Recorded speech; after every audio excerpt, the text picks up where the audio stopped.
এই ছোট্ট কয়েকটা জিনিস সবার সেম। প্রথমে থাকে হচ্ছে আমার হ্যাশট্যাগ ইনক্লুড stdio.h, নাম তো শুনছোই। এখন আমি বুঝাই যে এই জিনিসটা কি। এই হ্যাশট্যাগ stdio.h এটা অ্যাকচুয়ালি আমাদের বোঝা যাচ্ছে হেডার ফাইল। কি বোঝা হয়?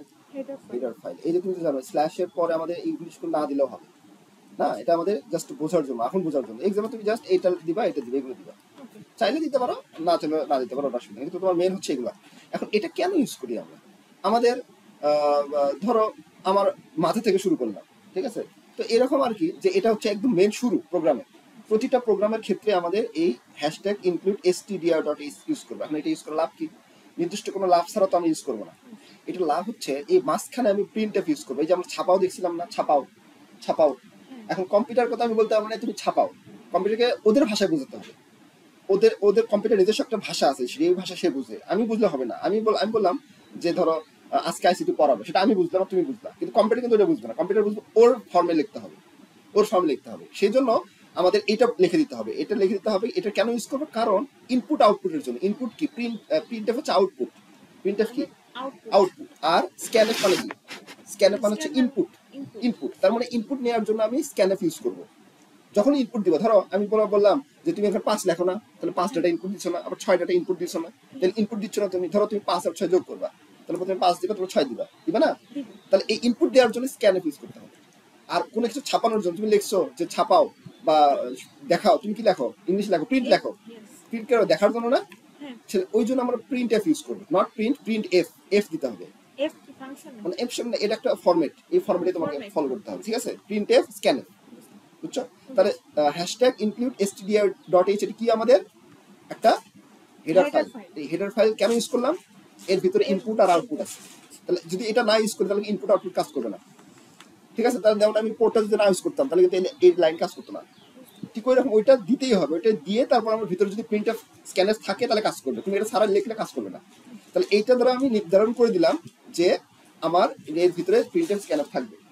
আবার এই প্রতিটা ফাংশন মানে প্রোগ্রামের যেখান থেকে স্টার্ট হবে একটা ফাংশন তৈরি করতে হয়। ফাংশন মানে ওখান থেকে প্রোগ্রাম লেখা শুরু হবে, মানে কম্পিউটার ওখান থেকে পড়া শুরু করবে। কম্পিউটার অ্যাকচুয়ালি কি করবে? এই লেখাটাকে অনুবাদ করবে, ভিতরে যা লিখবো না এটা সে নিজের ভাষায় অনুবাদ করে না। কোন ভাষায়? কোন ভাষায়? হ্যাঁ, ট্রান্সলেটর। 01 অনুবাদ করে নেয়, 01। তাহলে এর ভিতরে আমি যা লিখবো কম্পিউটার এটা বুঝবে না, কম্পিউটার বোঝা শুরু করবে এখান থেকে। এখান থেকে অনুবাদ করে এই সেকেন্ড ব্র্যাকেট পর্যন্ত গিয়ে শেষ করবে। এই মাঝখানে যা থেকে সে অনুবাদ করে পড়বে, পরে পরে সে তার ভাষায় আবার নতুন করে ক্যালকুলেশন করে আমাকে প্রদর্শন করাবে। যোগ থাকলে যোগ, বিয়োগ থাকলে বিয়োগ, ভাগ থাকলে ভাগ। তাহলে কম্পিউটার পড়া শুরু করবে এখান থেকে। এখান থেকে সে কি করবে? যে কম্পাইলার সেটা অনুবাদ করবে, কম্পাইলার অনুবাদ করে বলছিলাম। তাহলে এই প্রোগ্রামের মানে এই যে ফাংশনের ভিতরে যা থাকবে সেটাই কি করবে? কম্পিউটার অনুবাদ করে নিজে পড়বে, করে বুঝবে এবং সেই অনুযায়ী সে অ্যানালাইসিস করে আমাকে রেজাল্ট দেখাবে। তাহলে কম্পিউটার এখান থেকে শুরু হবে। তার জন্য আমাদের ফাংশন তৈরি করে দিতে হয়। শুরু করা আমি জাস্ট বললাম শুরু করি, এটা তো আমাদের জন্য শুরু করা। এদের জন্য শুরু করা হচ্ছে integer main function, integer int main. অনেক জায়গায় লেখা আছে শুধু মেইন, আগেকার দিনে এটাই লেখা হতো, শুধু মেইন এইভাবে লিখতো। এখন তুমি এটা দিবে, এটা স্ট্যান্ডার্ড ফর্ম আইএনটি মেইন। বর্তমানে আপডেট হয়েছে না সবকিছু, যার কোনো ইন্টিজার মেইন দিয়ে এরকম second bracket third bracket close করে দিবা। এখান থেকে শুরু হলো, মানে এখানে এটা দ্বারা আমরা একটা ফাংশন তৈরি করলাম যেটা কম্পিউটার অনুবাদ করে পড়বে। আর এখান থেকে সেকেন্ড ব্র্যাকেট মানে এটা শুরু, আর সেকেন্ড ব্র্যাকেট দিয়ে শেষ করলাম। মাঝখানে প্রোগ্রাম লিখতে হবে। তাহলে যত প্রোগ্রাম লিখবা এটা ফরম্যাট তোমার খেয়াল রাখতে হবে। ফার্স্ট ব্র্যাকেট কি ভেতরে কিছু দিতে হবে না, ফার্স্ট ব্র্যাকেট কিছু দিতে হবে, ওই রকমই দিবা। এটাই ফরম্যাট, নিয়ম। কিছু কিছু নিয়ম, যেমন বাড়ি বানানোর নিয়ম সামনে দরজা থাকে, পিছনে দরজা থাকে না, এটা একটা নিয়ম করছে না? তো ওই যখন প্রোগ্রাম ল্যাঙ্গুয়েজ কেউ লিখছে তখন ওই নিয়মটা সে স্ট্যান্ডার্ড করে রাখছে, তোমাকে এটা মেনটেন রাখতেই হবে। তাহলে ওখান থেকে আমাদের ফাংশন তৈরি করলাম। ফাংশন শুরু করবে সেকেন্ড ব্র্যাকেট এখান থেকে, শেষ করবে এখানে গিয়ে। মাঝখানে যা লিখবে সে অনুবাদ করে অ্যানালিসিস করে ও বুঝবে, আমাকে বুঝাবে। আচ্ছা, তাহলে এটা ফরম্যাট। এই ফরম্যাট কিন্তু সবার জন্য। এটা বুঝলাম, ভিতরে আমি চেঞ্জ করতে থাকবো, এই জায়গাটা চেঞ্জ হতে থাকবে, ঠিক আছে? গুড। তাহলে এখন আমাদের গেল। তাহলে দেখো এটা হচ্ছে মেইন ফাংশন, মানে প্রোগ্রামের প্রধান অংশ এখান থেকে শুরু হচ্ছে, এটা তো বললাম।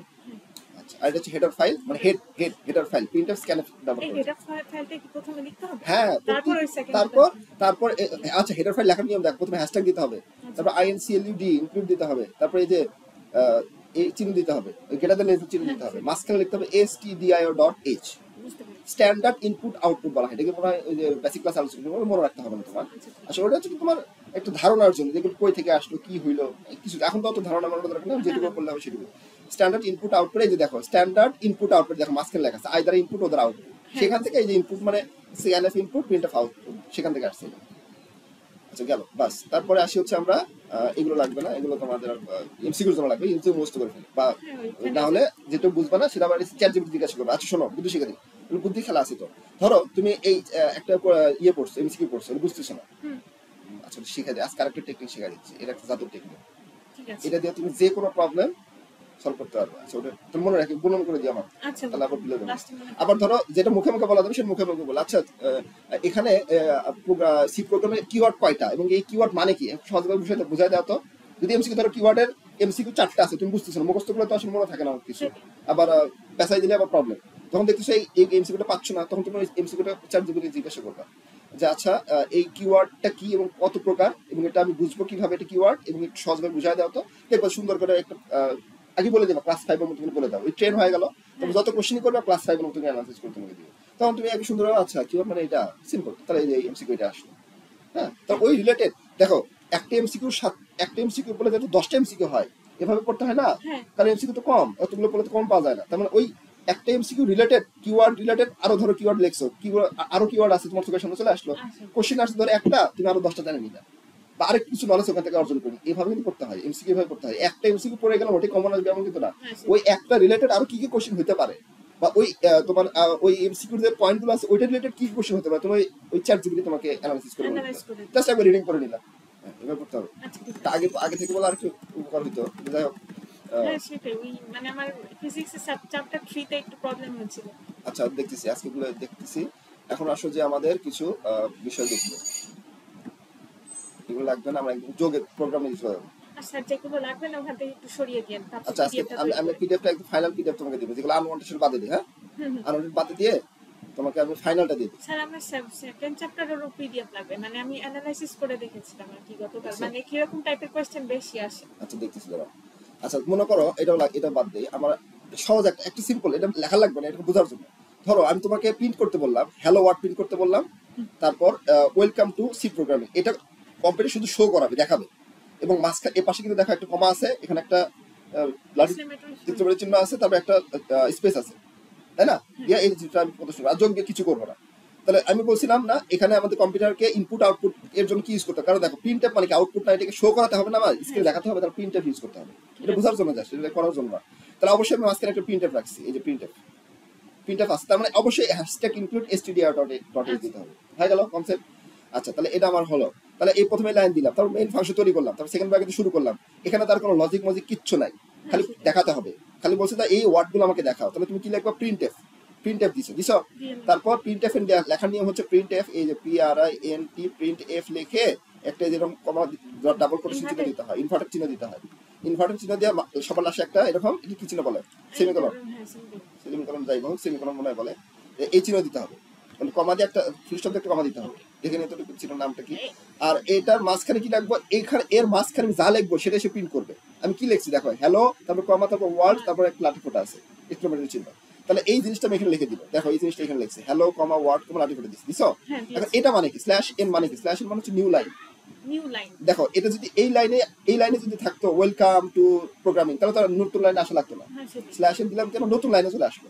তাহলে এটার পর একটা স্ল্যাশ এন দিলাম, তারপর ইনভার্ট কমা দিয়ে দিলাম, এই স্ল্যাশ এন মানে বোঝাচ্ছে নতুন লাইনে চলে যাবে। HTML এর মতো অনেকটাই হ্যাঁ একই রকমই, সহজে আছে, কিন্তু বুঝতে হবে, আসলে বোঝানো হয় না দেখে প্রবলেম হয়। হ্যাঁ সেটাই তারপর প্রিন্ট এফ করার পর তারপর জাস্ট এই জিনিসটা আমি লিখে দিলাম, আর এরপরে এর ফুলস্টপ আছে, ফুলস্টপ দিয়ে দিলাম। তাহলে আচ্ছা এখানে এই নাম্বার কি সেটা এটা দিলাম কি, এরপরে যদি কিছু লেখো না এটা না দিলে হবে, এরপরে যদি কিছু লেখো সেটা নতুন লাইনে যাবে, আচ্ছা এটা দিবা না, দরকার নাই, আমার তো নতুন লাইন নাই, তো বাদ দিয়ে দিলাম, হয়ে গেছে প্রোগ্রাম রাইট। আর সবার শেষে প্রোগ্রাম শেষ করার জন্য লিখতে হয় রিটার্ন জিরো, কি লিখতে হয়, জিরো রিটার্ন জিরো, হাইডে জিরো, RETURN, রিটার্ন এই যে জিরো দিয়ে এরকম দিলাম, বুঝছো? এটা কিন্তু এতে থিটা না, অনেকে থিটা হবে, রিটার্ন জিরো বলে, রিটার্ন জিরো, না জিরোই দিতে হবে নাকি থিটার মতোই বানাতে এটা হবে থিটার মতো বানাতে হবে না, এটা কম্পিউটার এভাবে লিখছে, কম্পিউটার এভাবে লিখছে, আচ্ছা ঠিক এটা তো লেখা না, কম্পিউটারে করা, যার কারণে এটা এভাবে লিখছে, মানে প্রোগ্রামিং যে সফটওয়্যারে। তো তোমরা কি করবে, রিটার্ন জিরো লিখবে, জিরো, আচ্ছা ঠিক আছে রিটার্ন জিরো, তারপরে কমা শেষ, প্রোগ্রাম শেষ করার জন্য রিটার্ন জিরো দিতে হয়। এখন আমরা যে যোগ এই প্রোগ্রামটা দেখি, সিম্পল থেকে শুরু করে তারপর কঠিনে যাবো। ধরো আমার কাছে যোগের একটা ফ্লোচার্ট দেওয়া আছে, তাই না? যোগের জন্য কি করতে হয়, শুরু করতে হয়, শেষ করতে হয়, ডাম্বেল দিতে হয়, তারপর ইনপুট আউটপুটের জন্য সামান্তরিক দিতে হয়, এবং প্রসেসিং এর জন্য কি দিতে হয়, আয়তক্ষেত্র দিতে হয়। ইনপুট নিব কয়টা, দুটা যোগ করতে বলছি, ইনপুট নিব A, B, ঠিক আছে। তারপর সূত্র ইউজ করবো কি, S = A + B, সেটা S এর জায়গায় সামও লিখতে পারি, তাই না? আর সামের তারপর কি করে, এস এর মানটা ছাপাই, মানে সামের মানটা ছাপাই, তারপর প্রোগ্রাম শেষ করি, প্রিন্ট। তাই তো? একমত? একদম। এখন এখানে আমাকে প্রোগ্রামিং এ স্টার্ট করলাম। প্রোগ্রামিং এ স্টার্ট করার জন্য তুমি লক্ষ্য করো, এখানে যে ছাপাই আছে, ছাপাই আছে না? হ্যাঁ, ছাপানোর জন্য কি লিখতে হয়? অবশ্যই আমাদের ইনপুট আউটপুট আছে, আমরা প্রিন্টএফ ইউজ করতে হয়। অবশ্যই। তাহলে আর এখানে অবশ্যই যে ইনপুট নিছি, মানে এ কমা বি ইনপুট নিছি, তাহলে অবশ্যই আমাদের প্রিন্টএফ স্ক্যানএফ একটা হেডার ফাইল লাগবে শুরুতে। তাহলে সে বুঝতে পারবে ভিতরে প্রিন্টএফ স্ক্যানএফ আছে, তাহলে কাজ করার জন্য সহজ হবে। তাহলে হেডার ফাইল আমি কি ইউজ করব? #include stdr.h, H. এটা আমি শুরুতেই বলে দিলাম। ঠিক কথা আছে। একমত? একদম। এখন তাহলে কি ইন্টিজার মেইন ফাংশন দিতে হবে না? এই যে ইন্টিজার মেইন ফাংশন দিয়ে দিলাম, দিছি। হুম। তাহলে এটা কি প্রোগ্রাম শুরু করলে এখান থেকে? এটা আমার বোঝার জন্য কিন্তু এগুলো লিখতে হবে লিখতে হবে না, কিন্তু বুঝো এখন। হ্যাঁ, বুঝলাম। কারণ ধরো নোট দিলাম, আমি যে থাকবো না, তখন তো এটা পড়লে তুমি বুঝতে পারবে। হ্যাঁ, ব্যাস তো সেটাই। হয়ে গেছে তোমার, আমি জাস্ট ভুলে গেলে জাস্ট এই লাইনটা পড়লে হয়ে গেল। তুমি জাস্ট এইগুলো লিখবা, এইগুলো লিখবা, হ্যাঁ, যেগুলো কালার করা। এখন আসো যে নেক্সটে আসি হচ্ছে আমরা তাহলে প্রোগ্রাম শুরু করছি, ইন্টিজার মেইন ফাংশনে কি করছো? প্রোগ্রাম শুরু করছো। আর এটা তো শুরু করতে সেকেন্ড ব্র্যাকেটে শুরু করতে হয়। তারপর তুমি এই সিকোয়েন্স সোজাসুজি এভাবে লিখবা। এখন আমাকে বলো যে এখানে আমাদের ইন্টিজার এ আর বি, ইন্টিজার আর ফ্লোট নাম্বার বুঝো? ইন্টিজার মানে হচ্ছে INT, বুঝা যাবে তোমার এই জিনিসটাকে বুঝো।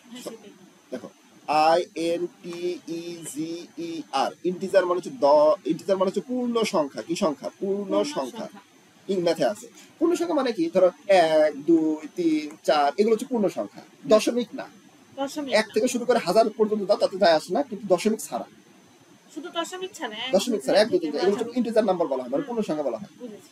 এখন এখানে আমি চাচ্ছি যে যোগ করবো পূর্ণ সংখ্যা দ্বারা, কোনো দশমিক সংখ্যা যোগ করতে চাচ্ছি না। সেটাই। এটা কোশ্চেনে দেওয়া থাকবে না, তুমি তোমার মতো করে করবা। তুমি চাইলে ফ্লোট দিয়ে করতে পারো, দশমিক দিয়ে করতে পারো, কিন্তু আমরা চাইছি দশমিক ছাড়া করি, সহজটাই করি। আচ্ছা। এগুলো তো উল্লেখ করেন যে আপনি দশমিক দিয়ে করেন নাকি ন্যাচারালি করেন। Natural। তাহলে আমরা ন্যাচারাল যাচ্ছি, ধরো 5 7 এগুলো যোগ করতে চাচ্ছি, তাহলে কি আমি ইন্টিজার নাম্বার নিচ্ছি।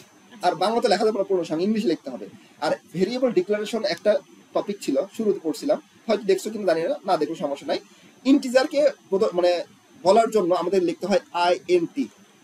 INT হচ্ছে ইন্টিজারের শর্ট ফর্ম। তাহলে ইন্টিজার কি বোঝাবে? এখানে ইন্টিজার নাম্বার থাকবে। তাহলে যখনই আমার এই প্রোগ্রাম আমি শুরু করব, ন্যাচারালি যখন ফ্লো চার্ট করছিল তখন কিন্তু ইন্টিজার নাম্বার এখানে বলতে হয় না, ইন্টিজার নাম্বার বলতে হয় না, মানে এখানে ভেরিয়েবল আছে কিনা বা ইন্টিজার নাম্বার আছে কিনা বলতে হয় না। কিন্তু যখন তুমি সি প্রোগ্রামিং এ যাবা, যদি এই ফ্লো চার্টে বা প্রোগ্রামের ভিতরে কোথাও এই তুমি পূর্ণ সংখ্যা বা ভেরিয়েবল অ্যাপ্লাই করো, ব্যবহার করো, তখন তোমাকে সেটা শুরুতেই বলে দিতে হয়। এখন ভেরিয়েবল মানে কি? VARIABL, ভেরিয়েবল মানে হচ্ছে চেঞ্জ হয়, বলছো না? কনস্ট্যান্ট মানে ফিক্স থাকে, ধ্রুবক মান, কে তারপর জি, এগুলো কনস্ট্যান্ট মান। আর ভেরিয়েবল মানে কি? যেটা চেঞ্জ হয়, পরিবর্তন হয়। আচ্ছা, তো এই যে এ এবং বি, এগুলো কি পরিবর্তন হয় না? পরিবর্তন হয়। তোমার ইচ্ছা মতো নাম্বার দিতে পারো, তুমি 1 2 3, তুমি যে কোনো দুটো সংখ্যা দিতে পারো, দুনিয়ার ভিতরে যে কোনো দুটো সংখ্যা দিয়ে যোগ বিয়োগ করতে পারো। তাহলে এটা কি ভেরিয়েবল না? এটা তো চেঞ্জ হচ্ছে, ভেরিয়েবল।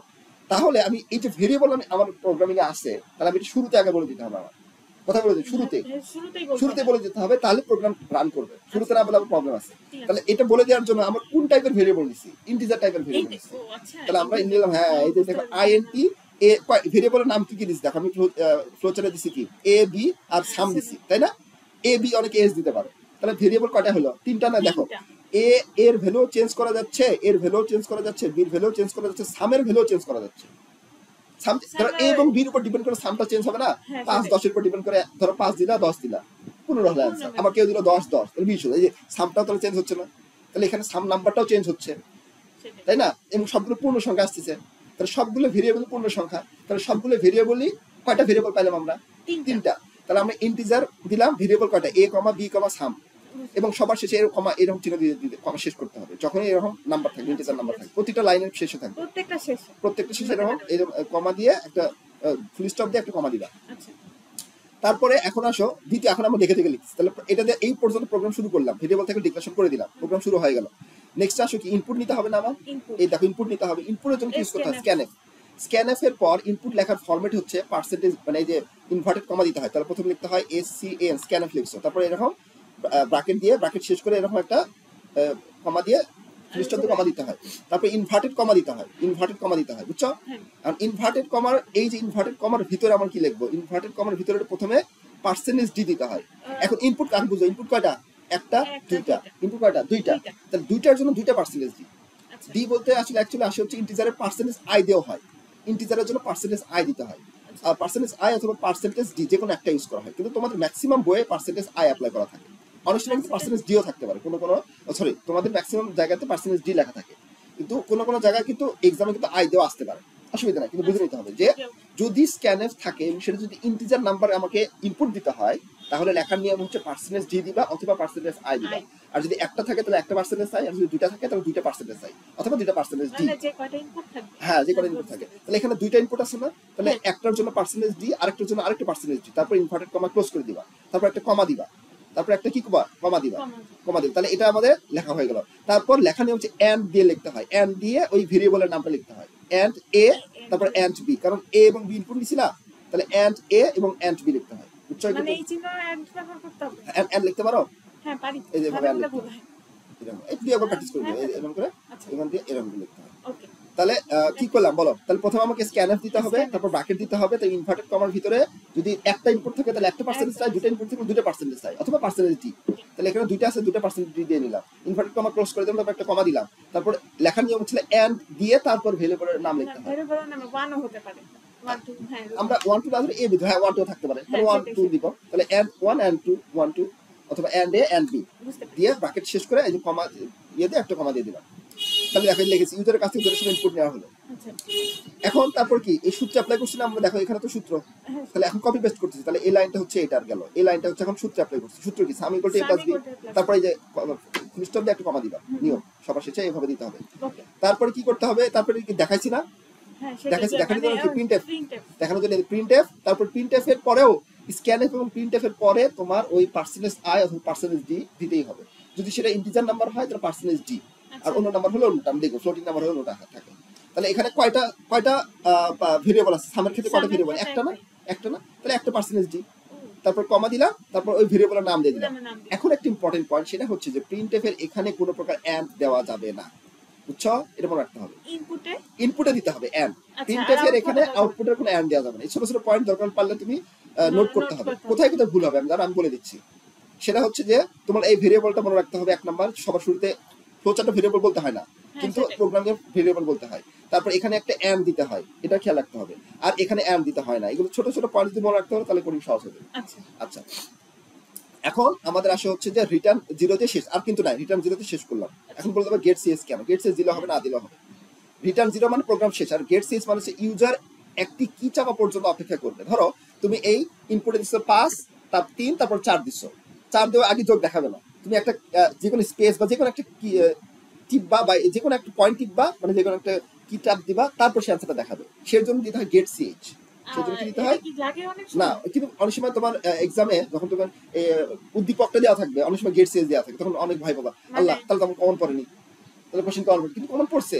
গেট সিএস এর সাথে এখানে কোনো বিষয় না, এটার সাথে এরকম সম্পৃক্ততাই না, মানে এটা থাকতেও পারে নাও থাকতে পারে। অনেক সময় রিটার্ন জিরোতে করে, অনেক সময় গেট সিএস তে করে, অনেক সময় রিটার্ন জিরোতে করে, অনেক সময় গেট সিএস তে করে, দেখাবো একটু পরে। তাহলে গেট সিএস মানে কি? তুমি যোগ দিছো কিন্তু কিওয়ার্ড না টিপা পর্যন্ত সেটা অপেক্ষা করবে, কি দিবা তারপর যে কোনো একটা কি টিপবা তারপর অ্যানসার দিবে, সেটা হচ্ছে গেট সিএস। আর রিটার্ন জিরো মানে প্রোগ্রাম শেষ, তারপর থার্ড ব্র্যাকেট শেষ করলাম। বুঝছো কথা কি? চলো আরো কিছু প্র্যাকটিস করি। এটা লাগবে না, এত কিছু জটিলতা আমার দেখার বিষয় না। এই দেখো, তাহলে ইনপুটে দিবা ধরো এখন 5, তারপর দিবা 10, আউটপুটে শো করা হচ্ছে 15 সরাসরি। কিন্তু আমি কিন্তু লেখা নাই যে ইউজারের কাছ থেকে ইনপুট নাও, এটা কিন্তু লিখি নাই, এটা লেখা যাবে, কিন্তু লেখা যায়। হ্যাঁ, এখানে একটা প্রিন্টএফ ইউজ করতে হবে, এখানে একটা প্রিন্টএফ ইউজ করে বলতে হবে যে ইন্টার টু ইনপুট, এটা হ্যাঁ মানে ইন্টার টু ইনপুট, যেটা ইনপুট দাও, তাহলে এটা প্রিন্টএফ ইউজ করতে হয়। তাহলে এই ইনপুট নেওয়ার আগে একটা প্রিন্টএফ অ্যাপ্লাই করতে হবে। আবার এখানে তো আউটপুটের আগে দেখাতে হবে যে শো দা আউটপুট, এরকম লিখে দিলা, তাহলে আউটপুটে এখানে লেখাবে শো আউটপুট বা আউটপুট রেজাল্ট বা রেজাল্ট লিখে দিলা এখানে। হ্যাঁ, রেজাল্ট ঠিক আছে বা শো ঠিক আছে, এটা লেখার দরকার নাই, কিন্তু লেখা যায়, সেটার জন্য পরে আসি, কিন্তু আগে আমরা বেসিকটা শেষ করে নিই। আচ্ছা, এখন এই প্রোগ্রামটাকে কিন্তু এইভাবে লেখা যেতে পারে, হ্যাঁ অনেক জায়গায় লেখা থাকতে পারে। হ্যাশট্যাগ conio.h, conio.h হচ্ছে গেট সিএস ফাংশন ব্যবহার করার জন্য। এই ধরো আমার গেট সিএস ফাংশন ব্যবহার করছি না, এটার জন্য স্পেসিফিক্যালি আমরা এই conio.h টা অ্যাপ্লাই করে থাকি। এটা আগেকার মডেল, এখন কিন্তু বর্তমানে conio.h অ্যাপ্লাই করা হয় না। তবে হ্যাঁ, তোমাদের যেহেতু অনেকেই আগেকার বই থেকে স্যারেরা কোশ্চেন করে, তখন কিন্তু অনেক সময় এই conio.h দিয়ে দেয়। এখন তুমি মনে করো আল্লাহ তাহলে conio.h কোথা থেকে আসলো, এটা তো বুঝি না। কিন্তু conio.h কিছুই না, একটা হেডার ফাইল, সেটা কি এই গেট সিএচ অ্যাপ্লাই করা যায়। তখন দেখবা লাস্টে রিটার্ন জিরো নাও থাকতে পারে, গেট সিএচ সরাসরি আছে, তখন এই হ্যাশট্যাগ ইনপুট conio.h টা অ্যাপ্লাই করা যায়। বাকি সব আগের মতো হয়েছে। হ্যাঁ হয়েছে। আচ্ছা, গেট সিএচ যদি এরকম থাকে, মানে হঠাৎ এসে পড়লো, তখন গেট সিএচ কি দিতে হবে না রিটার্ন দিলেও হবে? তোমার যদি উদ্দীপক এরকম থাকে না, তোমাকে তার ফ্লো চার্ট আঁকতে বলতে পারে বা অ্যালগরিদম আঁকতে বলতে পারে, তখন তো ঝামেলা শেষ। আর যদি বলে যে তুমি এই যোগের একটা প্রোগ্রাম লেখো, তখন তুমি কোনো ডট ইউজ না ইউজ করে, গেটস ইউজ না ইউজ করে আগের মতো যেভাবে শেখানো শুরু করবে। রেকর্ডিং তো করা আছে, বাসে দেখলাম, ভুলে গেলাম, দেখলাম। আচ্ছা, এখন আসো যে বৃত্তের ক্ষেত্রফল নির্ণয়ের জন্য আমরা সি প্রোগ্রাম করব। বৃত্তের ক্ষেত্রফল কি ছিল? এই যে কোন দিন পরে ছিল, স্টার্ট ছিল, এন্ড ছিল। আর বৃত্তের ক্ষেত্রফল সূত্র কি? Area A equal to pi r square, pi r square. তাহলে আর এখানে ভেরিয়েবল না, আর এর তুমি ইনপুট দিবা 1 2 3 4 5 6 ইচ্ছা মতো অ্যানসার দিয়ে দিবে, তাই না? তাহলে এখানে আরটা কি? ভেরিয়েবল, একটা ভেরিয়েবল আছে এখানে। তাহলে প্রথমে কি ছিল? ইনপুট স্টার, তারপর ইনপুট আর, তারপর এরিয়া, যে এ জায়গায় এরিয়া লিখছি, আর পায়ের ভ্যালু বলে দিতে হয় 3.1416, তারপর আর কিভাবে লেখা যায়? আর স্টার আর, তাই না? এভাবে লিখছিলাম, এত নির্ণয় করে তারপর এরিয়া অ্যাপ্লাই করে এটা করি, বুঝছো? এটা জানো? আচ্ছা, এখন এটাকে আমরা প্রোগ্রামিং এ কনভার্ট করব। কিভাবে করব? এখান থেকে প্রথমে আমরা বলছি যে এখানে প্রিন্টএফ আছে, তারপর ইনপুট দিতে হবে, যে ইনপুট, তাহলে অবশ্যই হেডার ফাইল হিসেবে আমাদের হ্যাশট্যাগ ইনপুট str.h অ্যাপ্লাই করতে হবে, ঠিক আছে? এখন যখনই আমাদের নির্দিষ্ট কোনো কনস্ট্যান্ট থাকবে, কনস্ট্যান্ট বলতে ফিক্সড ভ্যালু, ফিক্সড মান থাকবে, যেমন দেখো এখানে পায়ের মানটা ফিক্সড না, যে পাই আর স্কয়ার, এই পায়ের মানটা প্রোগ্রামের মাঝখানে বলা যাবে না, একদম শুরুতে হেডার ফাইলের এখানে তোমাকে বলে দিতে হবে পায়ের মানটা। মাঝখানে বললে ওটা প্রোগ্রাম বুঝবে না। যখনই কোনো কনস্ট্যান্ট ভ্যালু থাকবে, ধরুন ফিক্সড ভ্যালু, আগে তুমি জানো এই ভ্যালুটা ফিক্সড, এটা চেঞ্জ হচ্ছে না। ভেরিয়েবল থাকলে ভিতরে বলবা, ভেরিয়েবল থাকলে প্রোগ্রামের ভিতরে বলবা। আর যখন ভেরিয়েবল নাই, ফিক্সড ভ্যালু, ওটা তোমাকে প্রোগ্রামের শুরুতে হেডার ফাইলে বলে দিতে হবে। সেটা কিভাবে লিখতে হয়? হ্যাশট্যাগ ডিফাইন, ডিফাইন মানে তুমি ডিফাইন করে দিছো, আগে বলে দিছো, ডিফাইন করে দিছো। পিআই, পি বড় হাতের, আই বড় হাতের, পায়ের ভ্যালুটা তুমি ডিফাইন করে দিছো, সেটা কত? 3.1416 আগে বলে দিছো। তাহলে এর ভিতরে এখন প্রোগ্রামের ভিতরে জাস্ট খালি পিআই লিখে দিলেই বুঝে ফেলবে 3.1416। আর স্যার তো পায়ের মান তো জানি না আমি, তাহলে কি করব? না, তুমি পায়ের মতো জানো, কেন জানো? মানে পাই তো আমি, ও হ্যাঁ 3. যে ভালো জানবা সেটাই কনস্ট্যান্ট। আচ্ছা, সেটা তুমি আগেই জানবা, এমন কোনো প্রোগ্রাম নাই যে পায়ের মান না জানা পর্যন্ত পারবা। আবার ধরো কে এর মান, বোলসম্যান ধ্রুবক, সেটা ক্যালকুলেট বের করে নিবা, তাহলে সেখানে তুমি আগে বলে দিলা ডিফাইন, হ্যাশট্যাগ ডিফাইন কেবি, বোলসম্যান ধ্রুবক, বা কেভি, কেভি দিয়ে আগে দিবি। এখানে তো পাই মানে বড় হাতের পি, বড় হাতের আই দিবা। তাহলে ডিফাইন আগে ডিফাইন করে দিছো পায়ের ভ্যালুটা। এখন প্রোগ্রামের ভিতরে তোমার 3.1416 লিখতে হবে না, তুমি জাস্ট পিআই লিখে দিলে সে বুঝে ফেলবে এটা 3.1416। আর এখন আগের মতই সেম। এখন কথা হচ্ছে যে আমি চাচ্ছি যে আমার রেজাল্ট দেখো 3.1416 না, তাহলে আমাদের এরিয়ার ভ্যালুটা কিন্তু দশমিক আসতে পারে, দশমিক আসতে পারে না? হ্যাঁ, তাহলে আমি চাচ্ছি যে ইনপুটে দশমিকের ভ্যালুটা নেওয়ার জন্য ইনপুটের ভ্যালু আমি 0.1.2 দিলাম, তাহলে ব্যাসার্ধ অনুযায়ী সে ব্যাসার্ধ বসাই দিয়ে সে এরিয়ার অ্যান্সার বলে দিবে, অথবা কেউ 1 দিতে পারে, তাই না? এখন তাহলে এগুলো দশমিক নাম্বার না, এগুলো তো আমার ইয়ে না, ইন্টিজার নাম্বার না, দশমিক নিচ্ছি, কোন সংখ্যা নিচ্ছি, আমার দিচ্ছে হচ্ছে দশমিক সংখ্যা। দশমিক সংখ্যার ইংলিশ কি? Float, floating number, float point, float. তাহলে ফ্লোট হচ্ছে আমাদের দশমিক, তাহলে দশমিকের জন্য আমাদের অ্যাপ্লাই করতে হয় FLOAT, ফ্লোট। ইন্টিজারের জন্য কি ইউজ করছিলাম? INT ইউজ করছিলাম, আর ফ্লোট নাম্বার দশমিকের জন্য ইউজ করব হচ্ছে FLOAT, ফ্লোট। ফ্লোট হচ্ছে কি? দশমিক নাম্বার, দশমিকের জন্য ফ্লোট ইউজ করলাম। আর দশমিক ফ্লোট যদি অ্যাপ্লাই করি, সেখানে আমি কিন্তু ইন্টিজার এর ভিতরে সংযুক্ত হয়ে যায়, দশমিক প্লাস ইন্টিজার দুটাই, মানে দশমিকে অ্যাপ্লাই করা যাবে, আবার পূর্ণ সংখ্যা অ্যাপ্লাই করা যাবে, দুটো অ্যাপ্লাই করা। সেজন্য ফ্লোট ইউজ করাটা সেফ জোন। তবে সেক্ষেত্রে এখানে যেহেতু ফ্লোট অ্যান্সার আসছে, আমি ফ্লোট অ্যাপ্লাই করলাম, ঠিক আছে? তাহলে এখানে কয়টা ভেরিয়েবল আছে বলো তো দেখি? এখানে ভেরিয়েবল আর আছে, আবার এরিয়াটা ভেরিয়েবল আকারে আসবে না, আর এর উপর ডিপেন্ড করে অ্যান্সারটা চেঞ্জ হবে। তাহলে এখানে ভেরিয়েবল দেখা যায় আর এবং এরিয়া, আগে ভেরিয়েবল দুটো ডিক্লেয়ার করে দিছি। এখানে আবার এন্ড নাই, এন্ড কেন? শুরুতে তো এন্ড বলতে হয় না, শুরুতে জাস্ট ডিক্লেয়ার করে দিলাম, ভেরিয়েবল ডিক্লারেশন করলাম, এই যে ঘোষণা করে দিলাম, ডিক্লারেশন করে দিলাম। এখন আসলে স্ক্যানএফ, এই যে ইনপুট নিছে না, স্ক্যানএফ, স্ক্যানএফ মানে কি? ইনপুট। তাহলে স্ক্যানএফ কয়টা ইনপুট? একটা না, তাহলে একটা পার্সেন্টেজ সেভ দিছি, তারপর কমা। এখন আগেরটা কি ছিল? ইন্টিজারের জন্য পার্সেন্টেজ ডি ছিল, আই ছিল, বা হ্যাঁ ইন্টিজারের জন্য পার্সেন্টেজ ডি অথবা পার্সেন্টেজ আই ইউজ করতে হয়, আর ফ্লোটিং এর জন্য পার্সেন্টেজ এফ ইউজ করতে হয়। ওই যে ফ্লোট ব্যবহার করে, ফ্লোট ইউজ করলে সেজন্য পার্সেন্টেজ এফ অ্যাপ্লাই করতে হয়, বুঝছো? হ্যাঁ, এগুলো মনে রাখতে হবে। এর ভাষা, ইংলিশ একটা ভাষা না, ভাষার জন্য আমাকে ভাষার বেসিক জিনিস জানতে হয় না, যে একটা বুক, বুকের ইংলিশ বা বইয়ের ইংলিশ হচ্ছে বুক, এই বুকটা একদম মুখস্থ করতে হবে।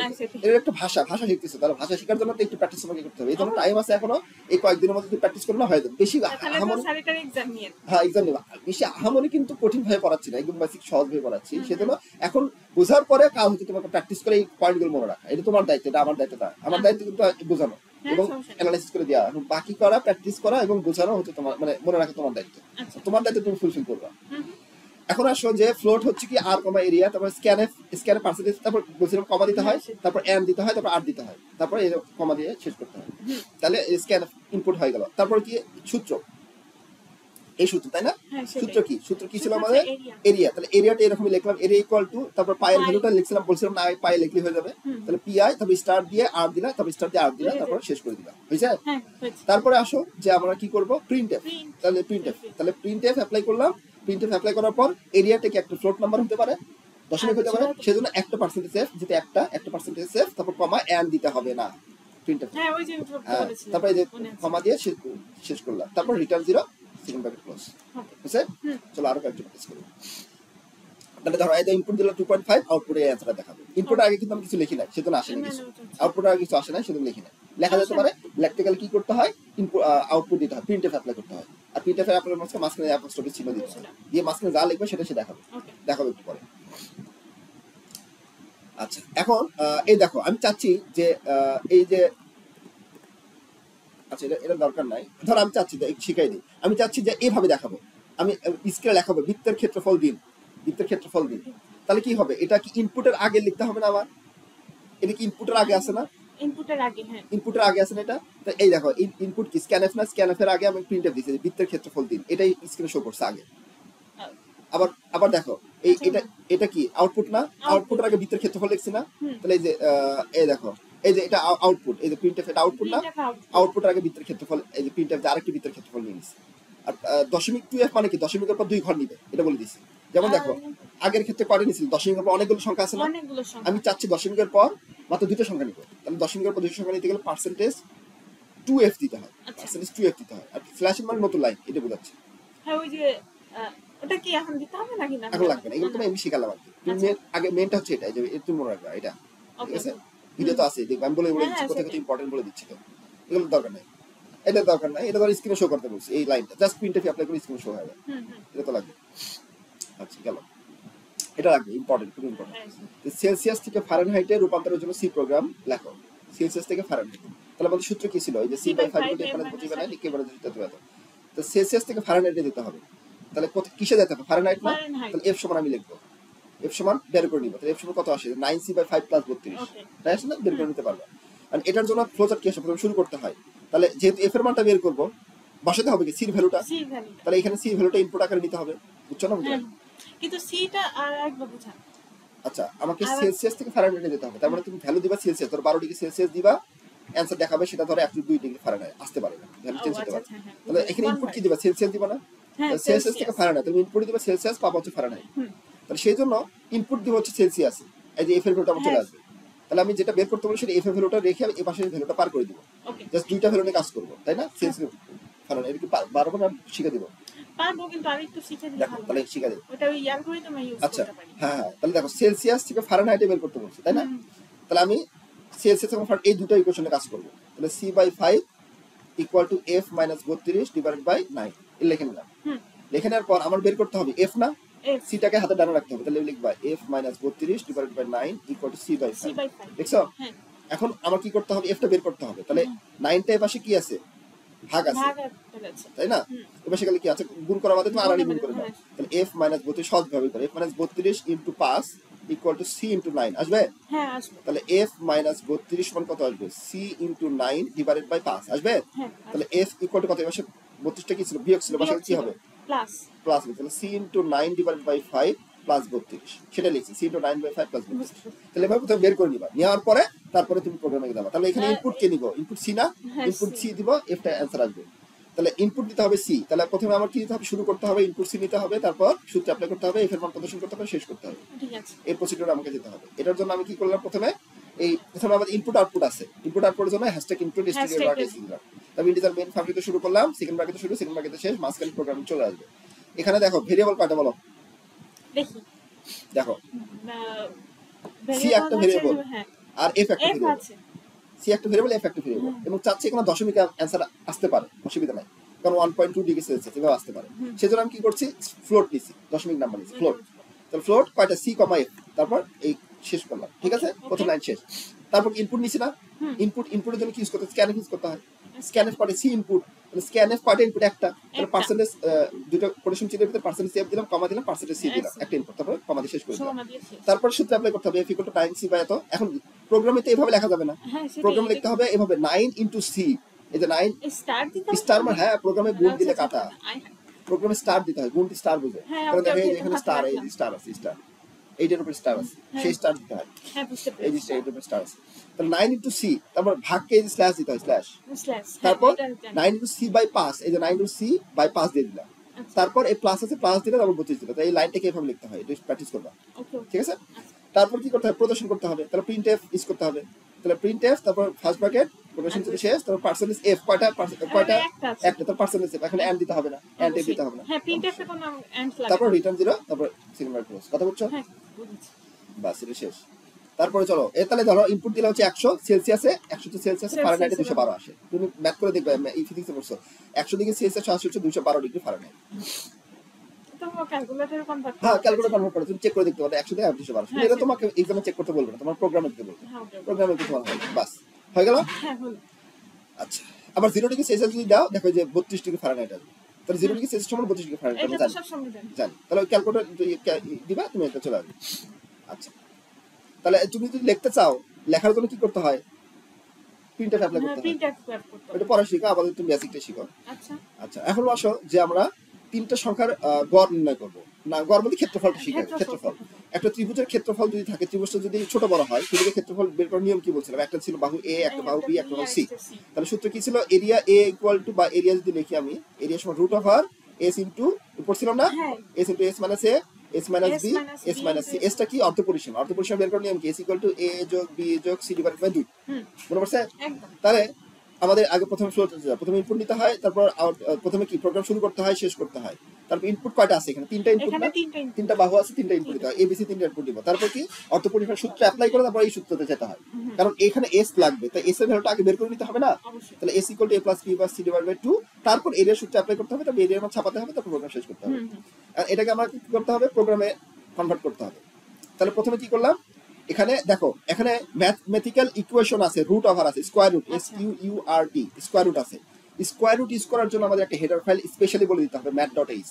যদি ম্যাথমেটিক্যাল কোনো টার্ম থাকে, ম্যাথমেটিক্যাল ইকুয়েশন যদি সেখানে থাকে, ম্যাথমেটিক্যাল ইকুয়েশন বলতে এই যে স্কয়ার রুট, তারপরে হচ্ছে তোমার এরকম থাকে না ম্যাথমেটিক্যাল, এটার জন্য হেডার ফাইল আলাদা। কারণ studio.h বলতে কি শুধুমাত্র ইনপুট আউটপুটের জন্য প্রকাশ করে। এর আগে কি আমরা কোনো স্কয়ার রুট ইউজ করছিলাম? না, কোনো স্কয়ার রুট পরে কিছু ইউজ করি নাই, যার কারণে math.h দরকার পড়ে নাই আমাদের। কিন্তু এখানে আমাদের সূত্রের ভিতরে স্কয়ার রুট আছে, যে বর্গমূল আছে, বর্গমূল স্কয়ার রুট। আচ্ছা, সেই জন্য আমাদের আগে থেকে বলে দিতে হবে স্কয়ার, মানে এখানে ম্যাথমেটিক্যাল ইকুয়েশন অ্যাপ্লাই করবো, সেজন্য আলাদা করে আমি প্রথমে হেডার ফাইল বলে দিলাম। তাহলে সে বেশি খোঁজাখুঁজি করবে না, সরাসরি ওই math.h হেডার ফাইলে গিয়ে স্কয়ার রুট থেকে টেনে নিয়ে কাজ করবে। আচ্ছা, যদি এটা যদি রুট apply- ওভার স্কয়ার থাকে, হ্যাঁ, স্কয়ার টাইপের, স্কয়ার তাও দিতে হবে, স্কয়ার আছে, হ্যাঁ, তার মানে ওটা তো ম্যাথ math.h দেখাবো একটু পর, আরো আছে। তাহলে এই যে math.h, তাহলে আমি বলে দিতে হবে, কারণ এখানে স্কয়ার রুট আছে। স্কয়ার রুট যদি math.h অ্যাপ্লাই না করতে, তাহলে কিন্তু বেশি খোঁজাখুঁজি করবে, টাইম লাগাবে, বেশি ঝামেলা পড়ে যাবে। আমরা আমি গণটি সেট করে দিলাম যে তোমাকে ওই আদার্স লাইব্রেরিতে যাওয়া লাগবে না, হেডার ফাইলে লাইব্রেরিতে যাওয়া লাগবে না, কারণ এই যে এগুলো হচ্ছে একটা লাইব্রেরি, math.h, এগুলো math.h হচ্ছে একটা লাইব্রেরি। লাইব্রেরি। তো বেশি বেশি লাইব্রেরিতে ধরো math.h যদি অ্যাপ্লাই না করো, সে কি করবে, সে ইংলিশে লাইব্রেরিতে যাবে, তারপরে হচ্ছে তোমার ধরো অ্যাকাউন্টিং এর লাইব্রেরিতে যাবে, যে আদার্স খেলে অযথা খোঁজাখুঁজি করবে, মানে যত বই আছে ওগুলো সবগুলো পড়া শুরু করবে। সবগুলো তো পড়ার কোনো প্রয়োজন নাই, জাস্ট ম্যাথমেটিক্যাল ইকুয়েশন গুলো জানা থাকলে ওই লাইব্রেরিতে গেলেই সে ম্যাথমেটিক্যাল ইকুয়েশন গুলো পেয়ে যাবে, আদার্স আমার কোনো খোঁজাখুঁজির দরকার নেই। সেই জন্য আগে থেকে আমি বলে দিলাম ইনক্লুড math.h, ঠিক আছে, ইনক্লুড math.h, বুঝছো? তারপরে আসো যে আমাদের মেইন ফাংশনে গেলাম, আমরা ইন্টিজার মেইন ফাংশন শুরু করলাম, মানে প্রোগ্রাম শুরু করলাম। এখানে দেখো এ বি সি তিনটা ভেরিয়েবল, সাথে এসটা একটা ভেরিয়েবল, সাথে এরিয়া একটা ভেরিয়েবল। কয়টা হলো, 1 2 3 4 5, তুমি গুনবা যাচ্ছে এখানে কয়টা ইনপুট, তিনটা ইনপুট, তারপর একটা এস আছে, আর সাথে একটা এরিয়া, এটাও আমাদের ভেরিয়েবল। তাহলে সবগুলো হচ্ছে ভেরিয়েবল, কারণ সবগুলো চেঞ্জ হবে, এ বি সির উপর ডিপেন্ড করে এসও চেঞ্জ হবে, এরিয়াটাও চেঞ্জ হবে। তাহলে এখানে আগে আমি বললাম যে আমি এই ফ্লোট পয়েন্ট, মানে আমাদের যে নাম্বারগুলো আমরা নিব সেটা অবশ্যই দশমিক সংখ্যা হবে, আবার নরমাল সংখ্যা হতে পারে, সেজন্য সেভ হচ্ছে ফ্লোট। তাহলে ফ্লোট দিয়ে আমি A B C S comma area বলে দিলাম আগে থেকে, তারপর এই কমা দিয়ে ফুল স্টপ দিয়ে কমা দিলাম, ঠিক আছে? তাহলে আগে থেকে ভেরিয়েবল ডিক্লারেশন করে, একে বলে ভেরিয়েবল ডিক্লারেশন, আগে থেকে ভেরিয়েবল বলে দেওয়া হলো। এখন কি ইনপুট না, ইনপুট করে তিনটা না, তাহলে স্ক্যানএফ তিনটা ইনপুটের জন্য এই যে অ্যাপোস্ট্রফি কি বলে এটাকে, ওই যে মানে ইনভার্টেড কমার ভিতরে কয়টা পার্সেন্টেজ সেভ দিব, তিনটার জন্য তিনটা দিলাম, তাহলে একটা দুটো তিনটা দিলাম। তারপর কমা দিলাম, কমা দিয়ে কি দিতে হয়, কমা দিয়ে এন্ড দিতে হয় বলছিলাম না, কয়টা ইনপুট আছে, তিনটা, তাহলে and A and B and C, তারপরে এই যে কমা ফুল স্টপ দিয়ে কমা চেঞ্জ করে দিলাম, তাহলে স্ক্যানএফ কমপ্লিট হয়ে গেল। এখন আসো যে সূত্র কি? সূত্র a plus b plus c divide by 2, তাহলে a equal to a plus b plus c, এই যে স্ল্যাশ মানে ভাগ, হ্যাঁ বুঝছি। ভাগ কিন্তু এভাবে দেওয়া যাবে না, স্ল্যাশ দিতে হবে, ভাগ 2। আচ্ছা স্যার তাহলে বলো। অ্যালগরিদম একটু এইভাবে দিতে হবে নাকি মানে নো, ওইভাবে? অ্যালগরিদম ফ্লো চার্ট হচ্ছে মানুষের বোধগম্য ভাষা, এখানে তুমি যা খুশি তাই করো, এটা কিছু ও হবে না। তাহলে আমি এটা হচ্ছে প্রোগ্রাম, কম্পিউটার তো ওগুলো ভাগ, এই ভাগ বুঝে না, আবার হ্যাঁ, এই ভাগও বুঝে না, বুঝাই দিতে তো হবে। ওকে ওই স্ল্যাশ দিতে হবে, সেটা কম্পিউটার বুঝবে, এটা তো আমার বোঝার না, আমার বোঝার জন্য হয়ে গেল flow chart algorithm, flow chart আমার জন্য, এই জন্য কোনো কাটাকাটি নাই, এমন সমস্যা নেই, সমস্যা হবে প্রোগ্রামে। বুঝতে সেজন্য পেরেছি। আগে থেকে তোমাদের এগুলো প্র্যাকটিস করানো হয় ওইভাবে, যাতে করে তুমি প্রোগ্রামে ভুল না করো, কারণ অনেকে কমার্সের আছে, আর্টসের আছে, ওরা তো কম বুঝে, তুমি না হয় দেখো এক ক্লাসে ধাবা পড়াই দিলাম অনেকখানি হয়ে গেল, কমার্সের আর্টসের হয় না, ওদেরকে খালি বলে স্যার পড়বো না, স্যার ভালো লাগে না, এগুলো পড়া এত কঠিন, তাও কষ্ট করে ওদের পড়াই দিই, মানে জোর করে আস্তে আস্তে পড়ে, আস্তে আস্তে পড়ে, ধরো এই প্রোগ্রামিং শেষ করতে 1-2 মাস 3 মাস পর্যন্ত লেগে যায়, কারণ ওরা তো এমনি তো ব্রেন স্লো, হ্যাঁ ওদের ব্রেন একটু স্লো থাকে, কারণ ওরা ম্যাথমেটিক্যাল কম করে, ওরা কম পড়ে, সায়েন্স এক্সাম সিরিজ কেমিস্ট্রি সব পড়ে আর ব্রেনটা একটু ফাঁকা হয়, ওদের ক্ষেত্রে তো আলো কম পড়ে, খালি ফাঁকিবাজি, তার কারণে এগুলোতে দেখা যাবে মাথা খালি ঘুরে, আর ওই অ্যাকাউন্টিং এ তো খালি হিসাব নিকাশ খালি যোগ বিয়োগ। তাও এখন থেকে কম পড়ে, মানে ওটাও কম পড়ে, হুম, এরকম এভারেজ, সবাই না, কিছু কিছু আছে পড়ে। তো এখন তাহলে এটা আমি করে নিলাম, করার পরে আমার কি করতে হবে, এরিয়ার কি সূত্র অ্যাপ্লাই করতে হবে, তাই না? হ্যাঁ সেটাই। তাহলে এরিয়াতে এই যে স্কোয়ার রুট, এইভাবে স্কোয়ার রুট না দিয়ে আমাকে লিখতে হবে এস কিউ আর টি দিতে হবে, তাহলে এরিয়া সমান এস কিউ আর টি দিতে হবে। তারপর এখন বোঝার চেষ্টা করো যে আমি এটাকে লিখলাম হচ্ছে যে রুট অফ আর S into S minus A S minus B S minus C, তুমি স্কোয়ার রুট দিচ্ছ, সবার উপর স্কোয়ার রুট আছে, তাই না? এখন স্কোয়ার রুটের পর যদি তুমি ফার্স্ট ব্র্যাকেট অ্যাপ্লাই না করো তাহলে কি হবে জানো, এস কিউ আর টি দিলা, দেওয়ার পর তুমি ও তো এস মিলিয়ে ফেলবে পরে। হ্যাঁ ধরো তুমি এরভাবে দিছো, প্রথমে একটা ফার্স্ট ব্র্যাকেট দিয়ে নিছো, হুম, এখানে কিন্তু স্কোয়ার রুটের পর কিন্তু ফার্স্ট ব্র্যাকেট দিতে হবে, তাহলে সবার উপর স্কোয়ার রুট বোঝাবে, আচ্ছা স্কোয়ার রুটের পর ফার্স্ট ব্র্যাকেট, এই ফার্স্ট ব্র্যাকেটে দেখো, ফার্স্ট ব্র্যাকেট শুরু, ফার্স্ট ব্র্যাকেট শেষ করছি, এটা যদি না দিতাম, সরাসরি স্কোয়ার রুট দিয়ে যদি আমি এরকম লিখতাম, ধরো আমি তোমাকে বুঝাই, আমি যেভাবে লিখতাম এস কিউ আর টি, তারপরে এস, তারপরে স্টার, তারপর এস মাইনাস এ, এটা বলতে বোঝাচ্ছে শুধু এস এর উপর রুট আছে, স্কোয়ার রুট আছে, এগুলোর উপর কোনো স্কোয়ার রুট নাই, কারণ এর সাথে সাথে এটা আছে, তাই তো ক্যালকুলেটরে এরকম অবস্থা হয়।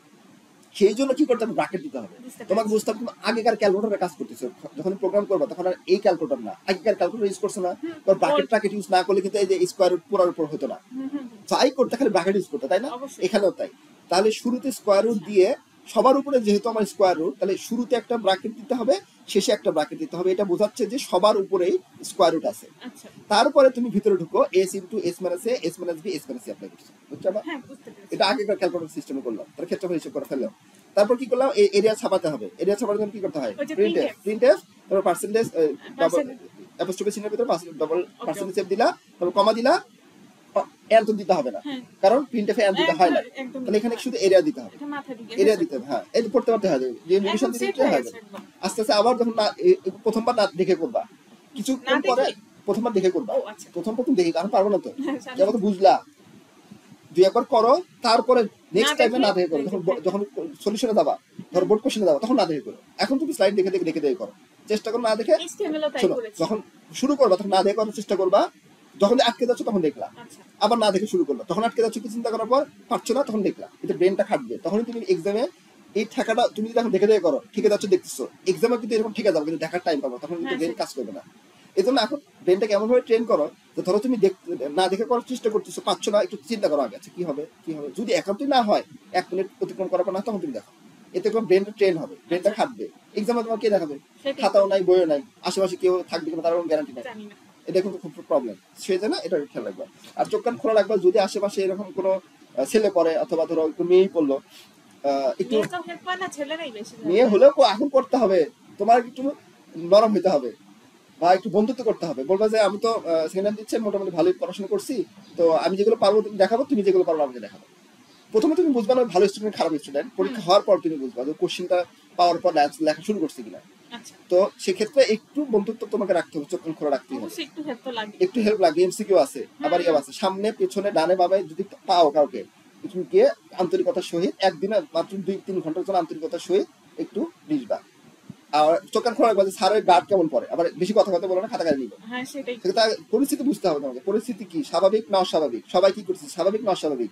একবার সর্বপ্রথম কোশ্চেন পাওয়ার পরে আগে যেগুলো পারবা সেগুলো দেখবা, কোনটা সব থেকে সহজ কোশ্চেন, নট সহজের পাশাপাশি তুমি বুঝবা যে এই কোশ্চেনের ভিতরে অ্যানালাইসিস বেশি আছে, ম্যাথমেটিক্যাল টার্ম বেশি আছে। পারবো কিন্তু ম্যাথমেটিক্যাল টার্ম বেশি আছে, তো করবা না আগে। একেবারে পানির মতো সহজ, যে একদম 100% শিওর যেটা একদম সহজ কোশ্চেন, সেটা তো শুরু করো। তাহলে ওটা হচ্ছে চ্যাপ্টার ব্রেনটা একবার ফ্লোতে চলে যাবে, যখন ইজিলি হয়ে যাবে। সেটা ফিজিক্স তো এটা তো তাই, ব্রেনে যখন ফ্লোতে আসবে তখন পরবর্তীতে তুমি কঠিন কোশ্চেনে হাত দিবা। শুধু যদি কঠিন করো, কিন্তু মাথা যদি একবার প্যাচ লেগে যায়, পরে কিন্তু সহজ কোশ্চেন করতে পারবে না। এটা কিন্তু বাস্তবতা, রিয়েল লাইফের বাস্তবতা। তো শুরুতে তুমি কি করবা, প্রথমে সহজ কোশ্চেন স্টার্ট করবা, তারপর ব্রেনটা যখন ঠিকঠাক হয়ে যাবে তারপর তুমি কঠিন হাত দিবা। যদি বা পারো পরে রাখবা, আগে সহজে ব্রেন ঠিক করে নিবা, ফ্লোতে চলে আসবে। তারপরে তুমি ন্যাচারাল যখন স্বাভাবিক হয়ে যাবা, প্রথমে দেখবা মনের মধ্যে ধুকধুক করতেছে, ভয় লাগতেছে, ওই ভয়টা কাটানোর জন্য সহজ কোশ্চেন স্টার্ট করতে হবে। ভয় কেটে যাবে, যখন ফ্রি হয়ে যাবা, কোশ্চেন অ্যানালাইসিস ঠিক হয়ে যাবে, তখন তুমি কঠিনে যাবা।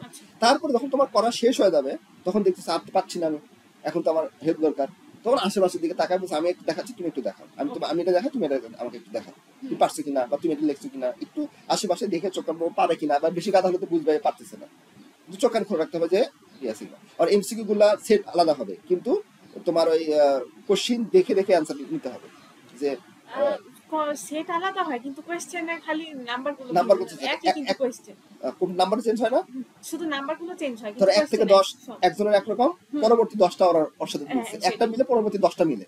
তো এরকম প্রথম শুরুটা ধরো সাথে মিলে নিলা, যে আমার প্রথমটা তোমার কত নাম্বার, তোমার প্রথমে 1 নাম্বার, আর হচ্ছে ধরো 30 নাম্বার থেকে শুরু হয়েছে, লেটস ধরো 20 নাম্বার থেকে শুরু হয়েছে। তাহলে প্রথম 5টা তোমার যা ওরও তাই, ধরো 1 থেকে 5 পর্যন্ত সেম মিলে যাবে, ওর থেকে 20 থেকে 25 পর্যন্ত মিলবে। এগুলো বুদ্ধির খেলা, আগে থেকে তোমাকে বুদ্ধি করে দিতে হয়, যেমন ফ্রেন্ড সার্কেলের সাথে বুদ্ধি করে রাখতে হয়।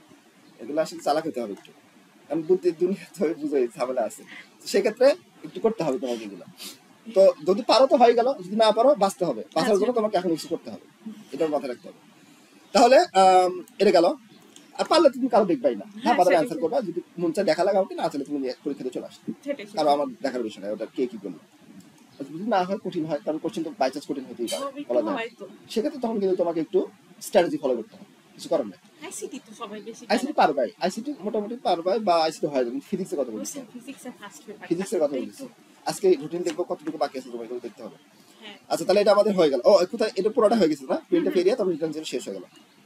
তাহলে ধরো ইনপুট দেওয়ার 3টা, এরিয়া আসলো হচ্ছে 6 পয়েন্ট সামথিং। আর দশমিকের পর যদি 6 টাকা না দেখাতে চায়, তাহলে কিন্তু %2 দিতে হবে। এখানে কিন্তু ফ্লোটের পর %2 দিতে হয়, দেখাচ্ছি একটু পরে। আচ্ছা, এখন আসো, আমাদের কিন্তু বেসিক পড়া সব কোডিং শেষ। খোলো বই, খোলো, দেখো তোমার বেসিকের সবগুলো কোডিং কিন্তু হয়ে গেছে। এখন শুধু বুকেরটা যাবো আমরা। এই যে দুইটা সংখ্যার যোগ করা, দেখছো যেটা আসছে এভারেজ, এই যে যোগ এভারেজ, দুইটা সংখ্যার এভারেজ বের করা সহজ। এরা কি করছে, স্ক্যানএফ এর আগে না দিলেও কিন্তু হবে, যেটা আমি স্টার দিয়ে রাখতেছি আগে বলতেছি।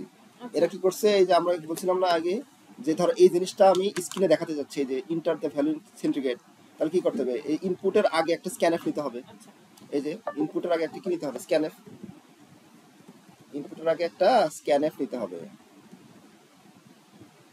এই যে একটু আগেই তো একটু দেখালাম না, এই যে এই দেখো, আমরা এই পর্যন্ত করছিলাম, এটা করছিলাম, এটা করছিলাম, এই জিনিস, এই দুটো জিনিস কিন্তু লিখি নাই, এই যে এই একটা লাইন কিন্তু লিখি নাই, একটা লাইন।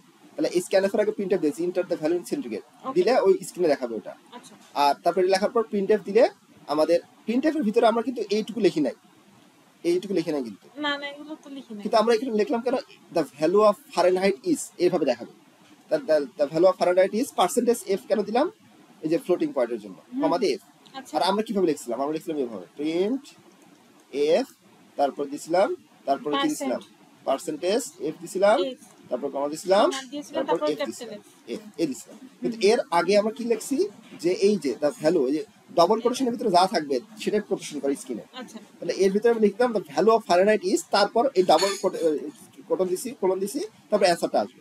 সেই জন্য দেখ স্ক্রিনে এইভাবে শো করবে, এই যে স্ক্রিনে কিন্তু এইভাবে শো করবে, এই enter the value in centigrade equal to 0 are the value of Fahrenheit is এত। কিন্তু আগেরটাতে কিন্তু এরকম ছিল, দেখো জাস্ট 100 দিছিল, এত আসছে। কিন্তু আমি চাচ্ছি যে এবার আমি লিখবো, এই জিনিসটা লিখবো, ওরা কি করছে, লিখে দিচ্ছে, তুমি লাভ লিখে দিলেও কিন্তু হবে। আচ্ছা, বুঝছো, বুঝে কিন্তু না দিলেও হবে, হ্যাঁ, কনফিউশন হবে না, প্রশ্ন নাই। তুমি বলে না যে তোমাকে ইনপুট ভাবে দিতে হবে, ইচ্ছা তুমি দিলেও হবে, না দিলেও হবে।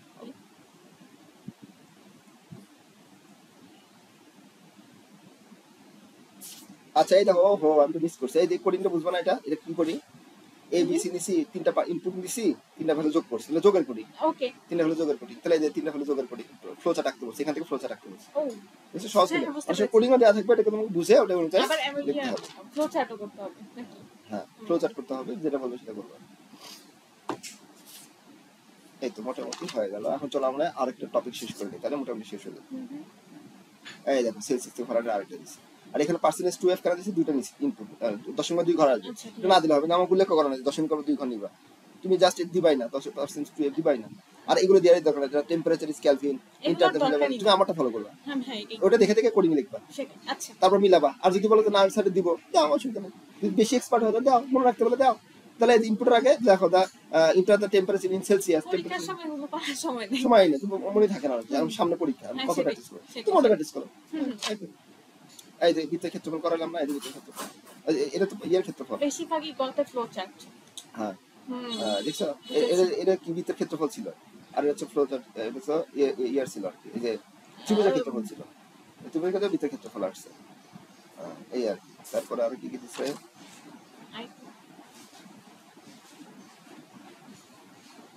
আচ্ছা আর স্কুলে দেওয়া লাগবে না। আর চলো বাকি পার্টটা শেষ করে নেই, আরেকটা পার্ট আছে বড় পার্ট। এখন আমরা শর্ত, যদি কোনো সময় শর্ত থাকে যে কিরকম টাইপের শর্ত, ধরো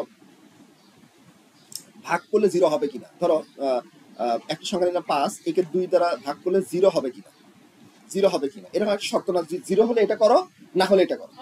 তাহলে আমরা এরকম করছিলাম না যে এরকম ডায়মন্ড ইউজ করছিলাম, ডায়মন্ড সিদ্ধান্ত অ্যাপ্লাই করছিলাম, ইফ বলছিলাম না, ইফ n গ্রেটার দেন 0 যদি হয় তাহলে দুটো রাস্তা বের করছিলাম, ইয়েস হলে এটা করো, নো হলে এটা করো, তাই না?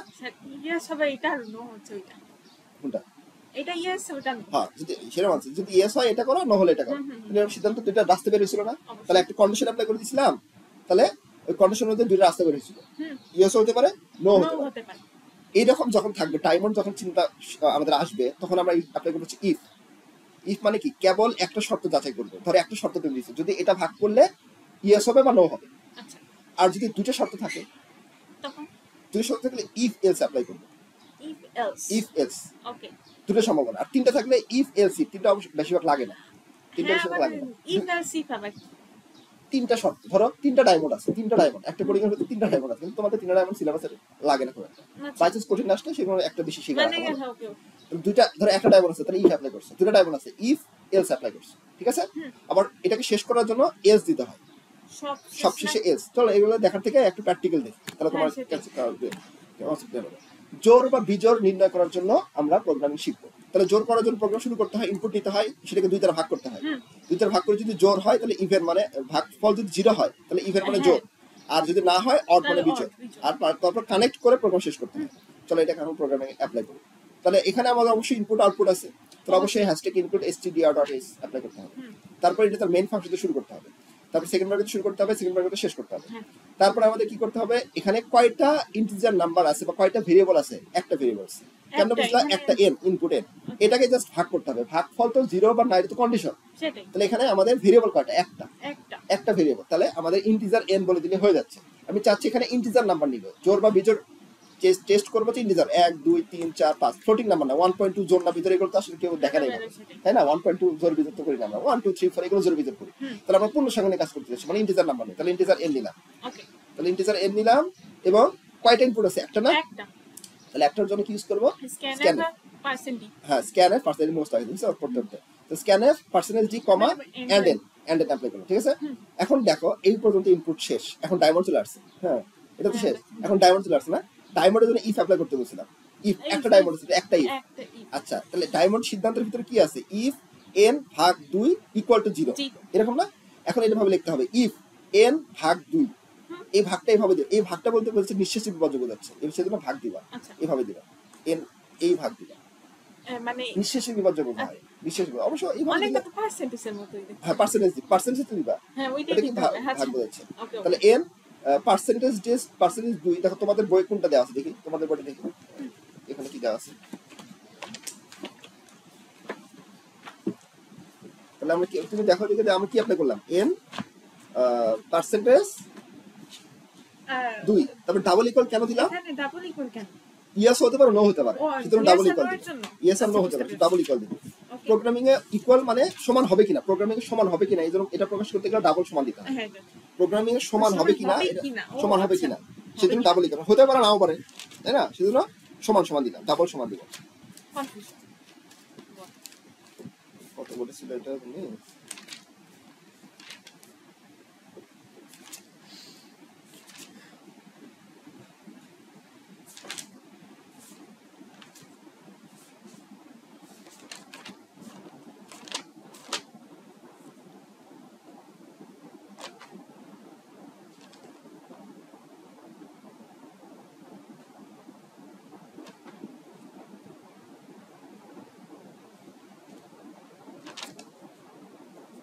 পরে বুঝতে হবে প্রেজেন্ট আর করতে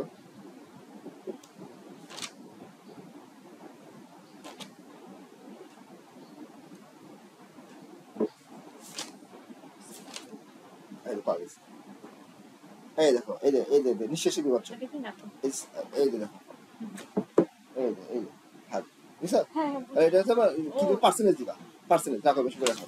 তাহলে পার্সেন্টেজ দিবা, পার্সেন্টেজ দ্বারা বোঝাচ্ছে কি? পার্সেন্টেজ দ্বারা বোঝাচ্ছে হচ্ছে যে নিঃশেষে বিভাজ্য হবে কিনা, নিঃশেষে বিভাজ্য ভাগফল 0 হবে কিনা। তাহলে n তারপরে কি দিলে, নাম কি বলে? পার্সেন্টেজ, পার্সেন্টেজ টু তারপর ডাবল ইকুয়াল 0। এই 0 বলতে আমরা থিটা ভাগ করি, 0 কিন্তু এটা আমি 0ই দিই। হ্যাঁ 0। তাহলে এই কন্ডিশন লেখা শেষ। কন্ডিশনের পিছনে কোনো সময় ফুল স্টপ দিয়ে এটা দেওয়া যাবে না, ফুল স্টপ কমা দেওয়া যাবে না কন্ডিশনের ক্ষেত্রে।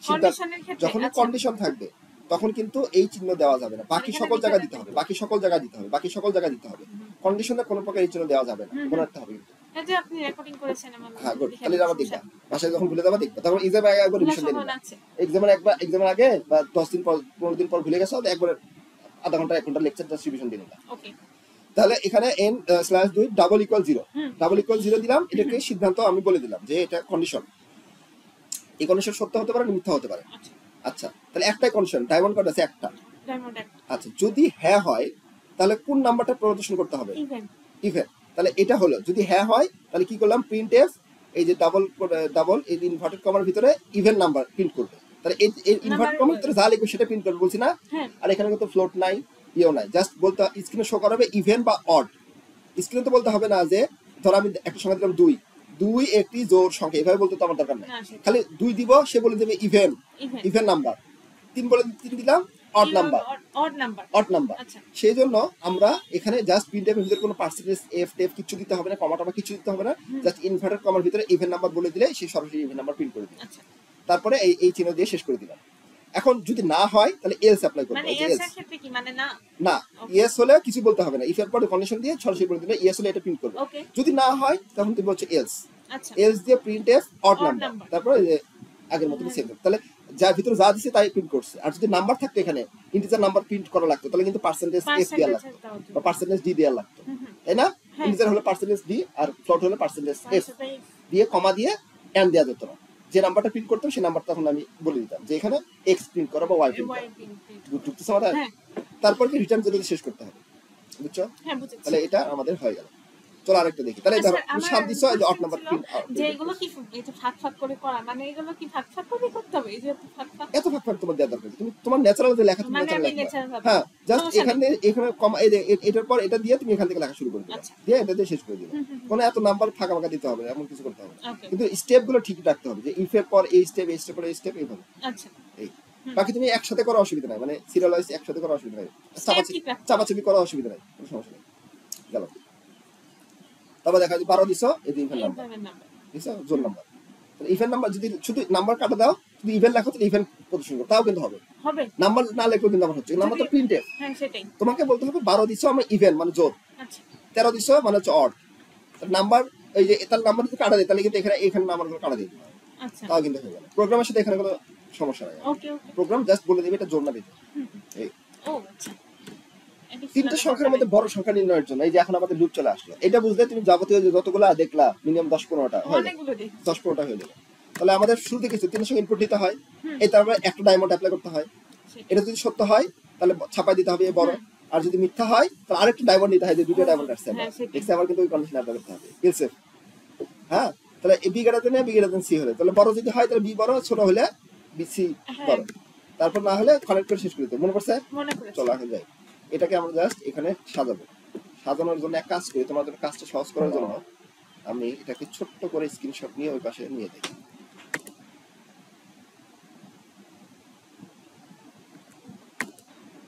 ছোট হলেও সমস্যা, বোঝার জন্য আর কি। এটাকে একটা স্ক্রিনশট নিয়ে পাশে রাখার ব্যবস্থা করি।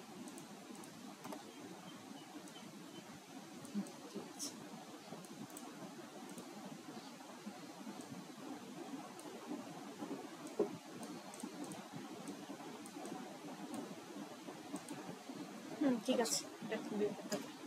শুরুতে আমরা কি করছি #include stdio.is, কারণ এখানে ইনপুট printf আছে, তাহলে এটা কাজ করানোর জন্য scanf আছে, তাহলে অবশ্যই এটা দিতে হবে। অবশ্যই। তারপরে আমাদের করতে হবে কি, ইন্টিজার মেইন ফাংশন শুরু করলাম, এখান থেকে প্রোগ্রাম পড়া শুরু করবে কম্পিউটার। তারপর ইনপুট কয়টা আছে? তিনটা না? abc তিনটে ইনপুট। আচ্ছা, ইনপুট নিছি, এখানে ভেরিয়েবল কয়টা বলো দেখি? তিনটা ভেরিয়েবল, তিনটাই হবে, কারণ এখানে a b এবং c হচ্ছে ভেরিয়েবল। এই তিনটা জিনিস চেঞ্জ হচ্ছে। তারপর কন্ডিশন, এগুলো তো condition. Condition a greater than b হতে পারে, b গ্রেটার দেন c হতে পারে, তো কন্ডিশনের মধ্যে গেছে। তো নিচ্ছি কয়টা? তিনটা। তাহলে এখানে ভেরিয়েবল কয়টা? তিনটা। ডিক্লারেশন করতে হবে তিনটাই। তাহলে ইন্টিজার নাম্বার নিলাম, ধরলাম এখানে আমি বড় সংখ্যা চেক করব শুধুমাত্র পূর্ণ সংখ্যাগুলো, 2 3 4 5 1 2 3 4 5 6 100 পর্যন্ত, 1000 পর্যন্ত, 1 কোটি পর্যন্ত। তাহলে ইন্টিজার a b c নিলাম, তারপর এই যে কমা, ফুল স্টপ দিয়ে একটা কমা দিয়ে দিলাম। তাহলে এটা আমাদের পূর্ণ সংখ্যা ভেরিয়েবল ডিক্লারেশন হয়ে গেল। এটা ঠিক আছে, ভেরিয়েবল ডিক্লারেশন হয়ে গেল। তারপর ইনপুট কয়টা? তিনটা না? তিনটা ইনপুটের জন্য আমাদের স্ক্যানফ দিতে হবে, তারপর 3টা পার্সেন্টেজ দিতে হবে, আর অবশ্যই ইনভার্টেড কমার ভিতরে দিতে হবে, কমা দিতে হবে, এন্ড এ, তারপর comma and B, comma and C, comma and C পর ব্র্যাকেট ক্লোজ করতে হবে। তারপরে এখন কন্ডিশন দেখো, চোখে আসো, এখানে কন্ডিশনে চলে আসছে। কন্ডিশনের জন্য একটা কন্ডিশনের প্রথমে কি ইউজ করতে হয়? ইফ ইউজ করতে হয়। ইফ কন্ডিশনের ভিতরে কি আছে? a গ্রেটার দেন b, আর পর a গ্রেটার দেন c। এখন এটাকে লিখতে হবে এইভাবে, a গ্রেটার দেন b, তারপর ডাবল এন্ড দিতে হবে।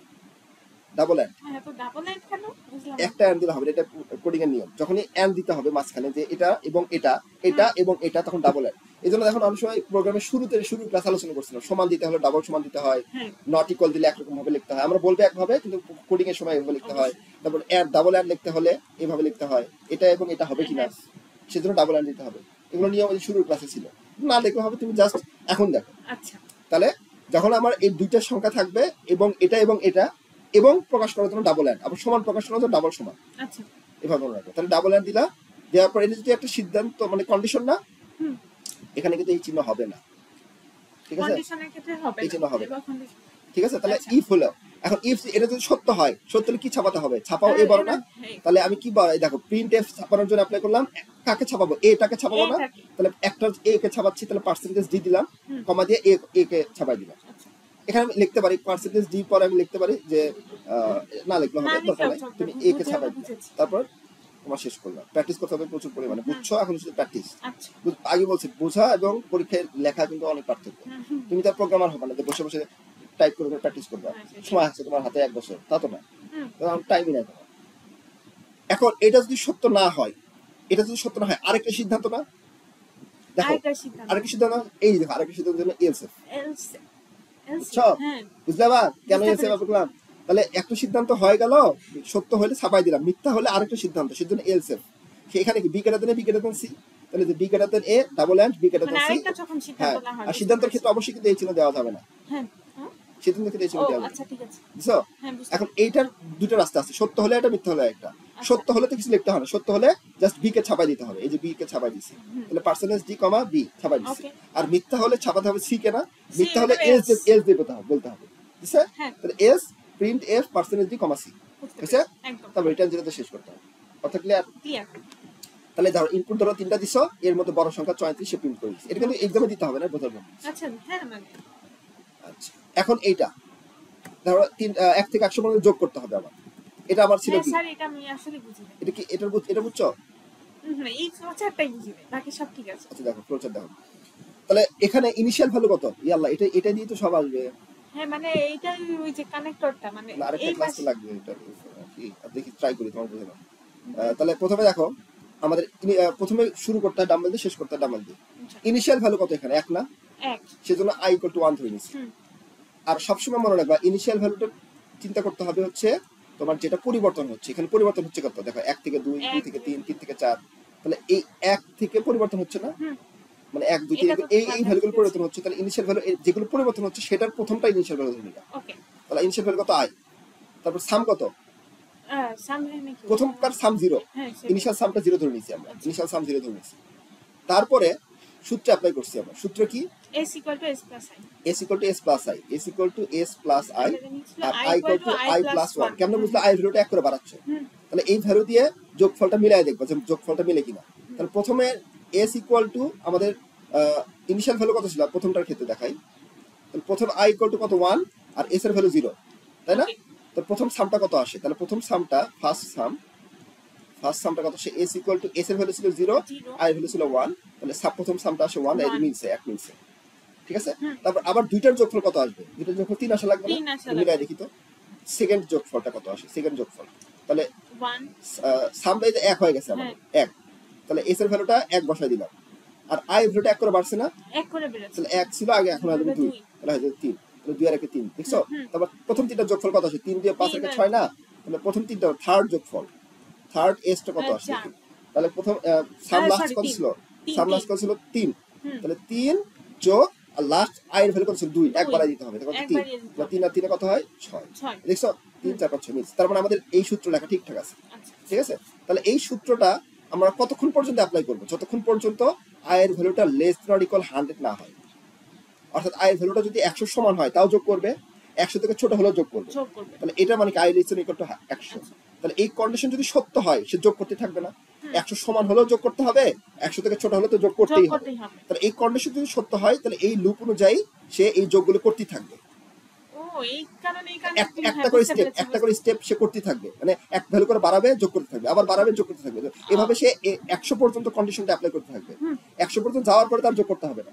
তখন সে যদি নো হয়, 100 থেকে ক্রস করে ফেলে, তখন সে ছাপাই দিতে হবে, বুঝতে? আর দেওয়ার দরকার নেই, কারণ আমার প্রশ্ন হচ্ছে 100 পর্যন্তই, তখন ছাপাই দিয়ে শেষ করতে হবে। বুঝছো? আবার এখন চলো এটা কোডিং দেখি। তাহলে এটার শুরুটা এই হ্যাশট্যাগ ইনপুট স্টুডিওটা দিতে হবে, ইন্টিজার মেইন ফাংশন দিতে হবে। এখন এটার জন্য তোমাকে শুরুতে বুঝে নিতে হবে যে ইন্টিজার এখানে কোনটা। int ইন্টিজার ভেরিয়েবল ডিক্লারেশন না? প্রথম ভেরিয়েবল ডিক্লারেশন, ভেরিয়েবলটা হচ্ছে ইন্টিজার নাম্বার।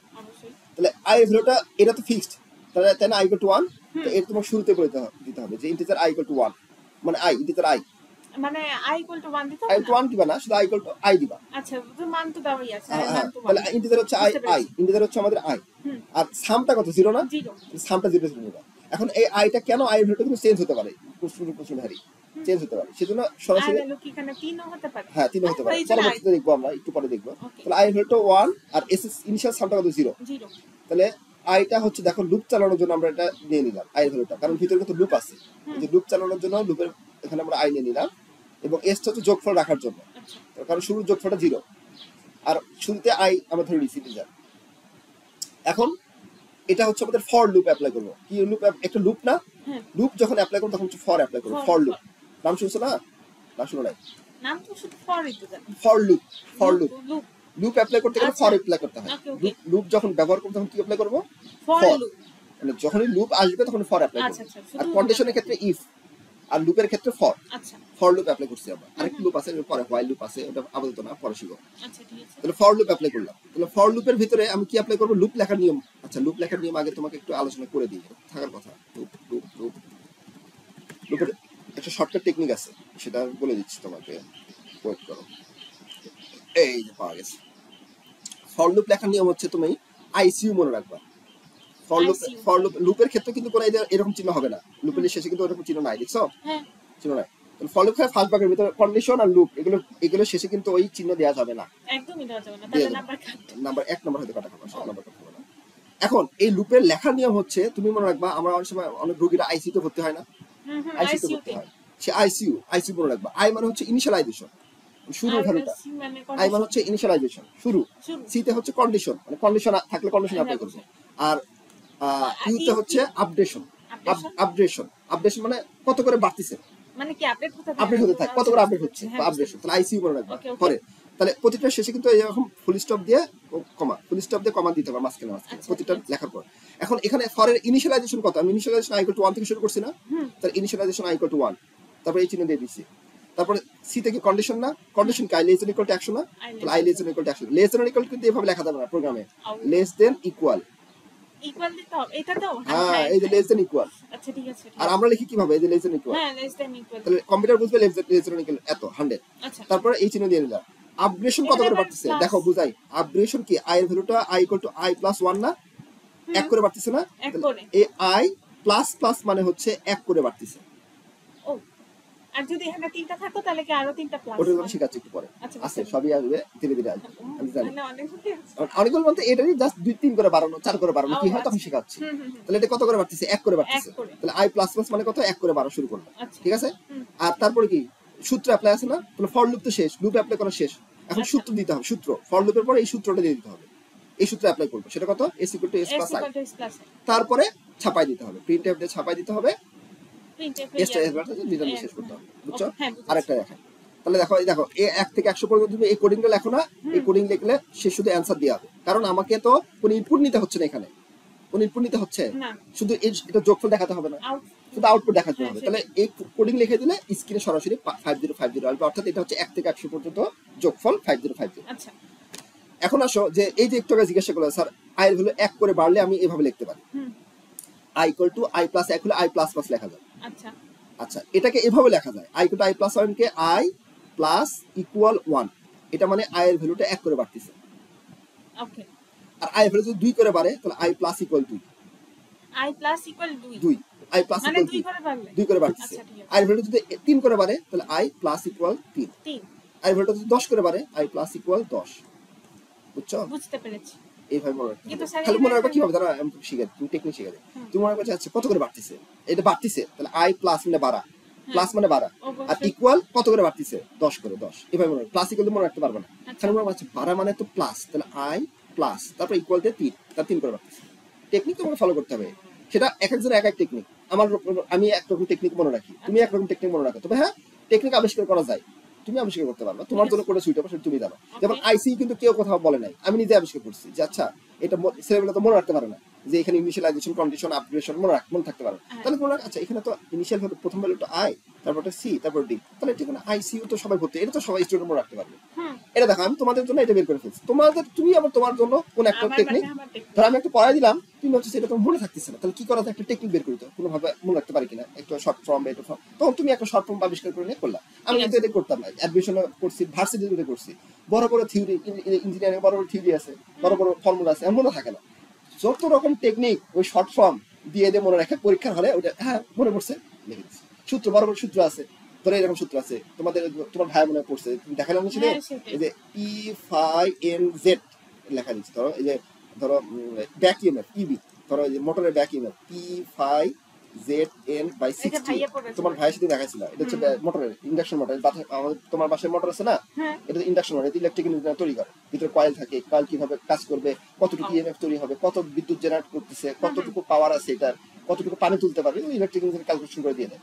তো ওই ক্যালকুলেশনের ক্ষেত্রে সূত্র জানা থাকতে হবে তোমার, আর এগুলো তো পরীক্ষার হলে তো সূত্র চার থাকবে না, মনে রাখতে হবে। এইগুলো শর্ট ফর্ম দিয়ে আমি মনে রাখতাম, লেখা পরীক্ষা এটা আসলে বলা যাবে না, এটা একটু অদ্ভুত কোশ্চেন ছিল, এটা আমার পার্সোনাল ছিল, তোমাদের না, যেটা আমি কাউকে প্রকাশ করি না, সেটা হয়তো বা কিছু অদ্ভুত হয়, কিন্তু রং ওয়ার্ডও আসে, কিন্তু তারপর আমাকে মনে রাখতে হবে, না কিছু করার আমার জন্য, তোমাদের জন্য হয়তো অন্য কিছু আবিষ্কার করতে হবে, তোমাদের জন্য একটু অন্যভাবে আবিষ্কার করতে, যেটা তোমাদের সুইটেবল তোমরা ব্যবহার করো, বুঝছো? তো সেজন্য তুমি তোমারটা বের করো, তোমার জন্য কোনটা সুইটেবল। এখন এত সময় পাবো না, যখন ভার্সিটিতে যাবা, ভার্সিটি কি বলছে, রোলা একটা আছে, তারপর ভটাস পড়েছিলাম, ভটাস, তো এগুলো হচ্ছে বের করা যায়, কিন্তু সো সেটা তোমার জন্য, ভার্সিটিতে তুমি অ্যাপ্লাই, এখন সময় না, এখন তো বৃদ্ধি ঘটার টাইম নেই, এখন তুমি এইদিকে কাজ করো, তুমি এটা ভার্সিটিতে উঠে তুমি ওগুলো অ্যাপ্লাই করবা, নিউমনিক বলে সেটাকে, টেকনিক। আচ্ছা এখন আমাদের এন পর্যন্ত যদি নেই, এন যদি এন সংখ্যক, আগে তো 100 পর্যন্ত নিছিলাম, এখন হচ্ছে এন পর্যন্ত নিলে আমাদের একটা ইনপুট নিতে হবে, তাই না? এনটা কত আমাকে কোশ্চেন আগে বলে দিতে হবে, অ্যানসার বলে দিতে হবে, তাহলে একটা ইনপুট নিতে হবে, তারপর আগের মতো i এর ভ্যালু 1, s এর value 0, i = s + i = i + 1, তারপর কন্ডিশন অ্যাপ্লাই করে আগের মতো শেষ করে দিলাম, খালি এখানে একটা কি হলো, ইনপুট যোগ করে দিলাম। এখন ইনপুট যোগ যদি আমরা করি তাহলে সেক্ষেত্রে সবই সেম থাকবে, এই দেখো এটা সেম আছে, এটা সেম আছে, খালি একটা স্ক্যানআপ নিতে হবে না মাঝখানে, বাকি সবই আগের মতো, বাকি সব আগের মতো সেম আছে, বুঝতে পেরেছি। আরেকটা দেখাই, তাহলে ইনপুট 10 দিলাম, দেখো 55 অ্যান্সার আসবে, ইনপুট 100 দিলে 5050 আসবে। এখন আমাদের এইটা দেখি আমরা, এটা 2 + 4 + 8 + 6 + .n, এবার দেখো কত করে বাড়তেছে, বলো, আর এখানে 2 বাড়ছে, এখানে কত বাড়ছে, 4 বাড়ছে, এখানে কত বাড়ছে, 8, তাহলে দ্বিগুণ আকারে বাড়তেছে না, 2 × 4 4 × 8, 2 গুণ আকারে বাড়তেছে না, 2 গুণ আকারে বাড়তেছে, কিন্তু তাহলে এখানে কিন্তু আমাদের এই জায়গাটা চেঞ্জ আসবে, তাহলে ইনিশিয়াল ভ্যালুটা বলছিলাম যেটা পরিবর্তন হচ্ছে, সেটা ইনিশিয়াল ভ্যালুটা প্রথম ভ্যালুটা নিবে, initial value i = 2, sum initial sum কত 0, তাহলে আচ্ছা গুণেরটা পারো? না, গুণেরটা তো শিখান নাই। ভিডিও দিয়ে আমি কোনো পারো না। হ্যাঁ, পারবো কিভাবে আমি দেখতেছি। আচ্ছা দেখ, শুধু গুণেরটা শিখলে হয়ে যাবে। এখন দেখো, তাহলে এখন সূত্র আমরা s = s + i শিখছিলাম, তাই না? হুম। মানে যোগের ক্ষেত্রে s = s + i। এখন এখানে i এর ভ্যালুটা কত করে বাড়তিছে? আর এখানে 2। আচ্ছা i এর ভ্যালুটা i + 2 আকারে বাড়তিছে না i = i গুণ 2 আকারে বাড়তিছে? 2 গুণ আকারে। গুণ আকারে, যোগ আকারে কিন্তু বাড়তিছে না। আচ্ছা। তাহলে i = i গুণ 2 দিতে হবে। তারপর সূত্রে অ্যাপ্লাই করে দেখবা যে যোগফল মিলে যাচ্ছে। দেখাবো একটা দুটো না পারবা? না না, এটা দেখান। তাহলে দেখো, শুরুর যোগফলটা 2, তাহলে s = শুরুর স্থান কত ছিল? 0 ছিল না? 0। ইনিশিয়াল ভ্যালু কত? 2 ছিল না? 2 দেখো শুরুর যোগফলটা 2 মিলছে। আচ্ছা। 2 নাম্বার যোগফলটা দেখি, s = লাস্ট 2/c আর পরবর্তীতে i এর ভ্যালু কত করে বাড়াচ্ছি? 2 করে না?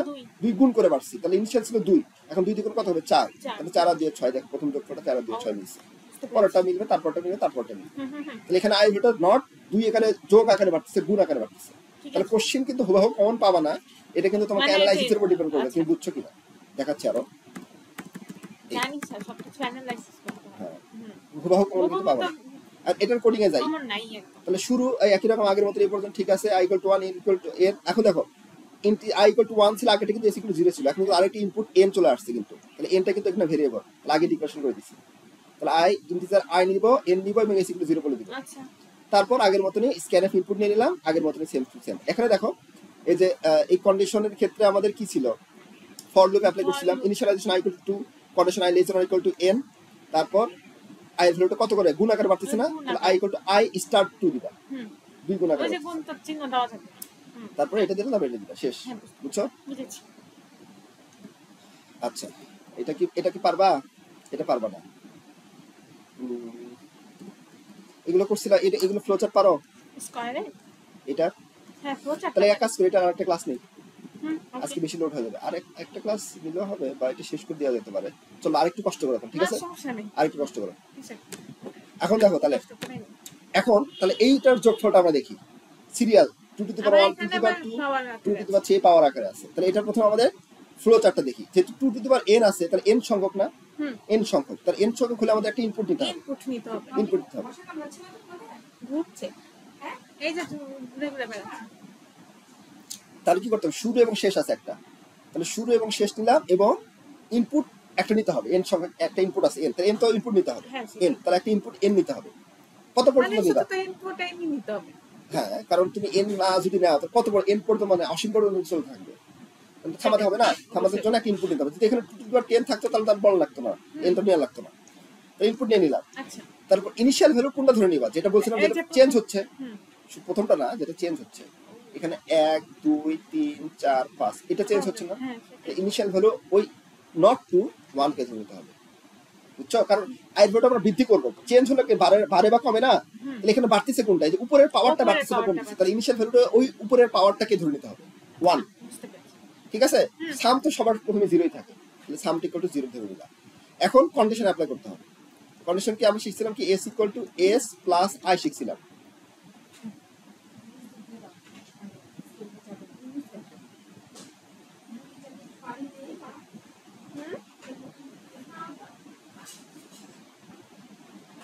তাহলে s = কি? s + i আমরা শিখছিলাম।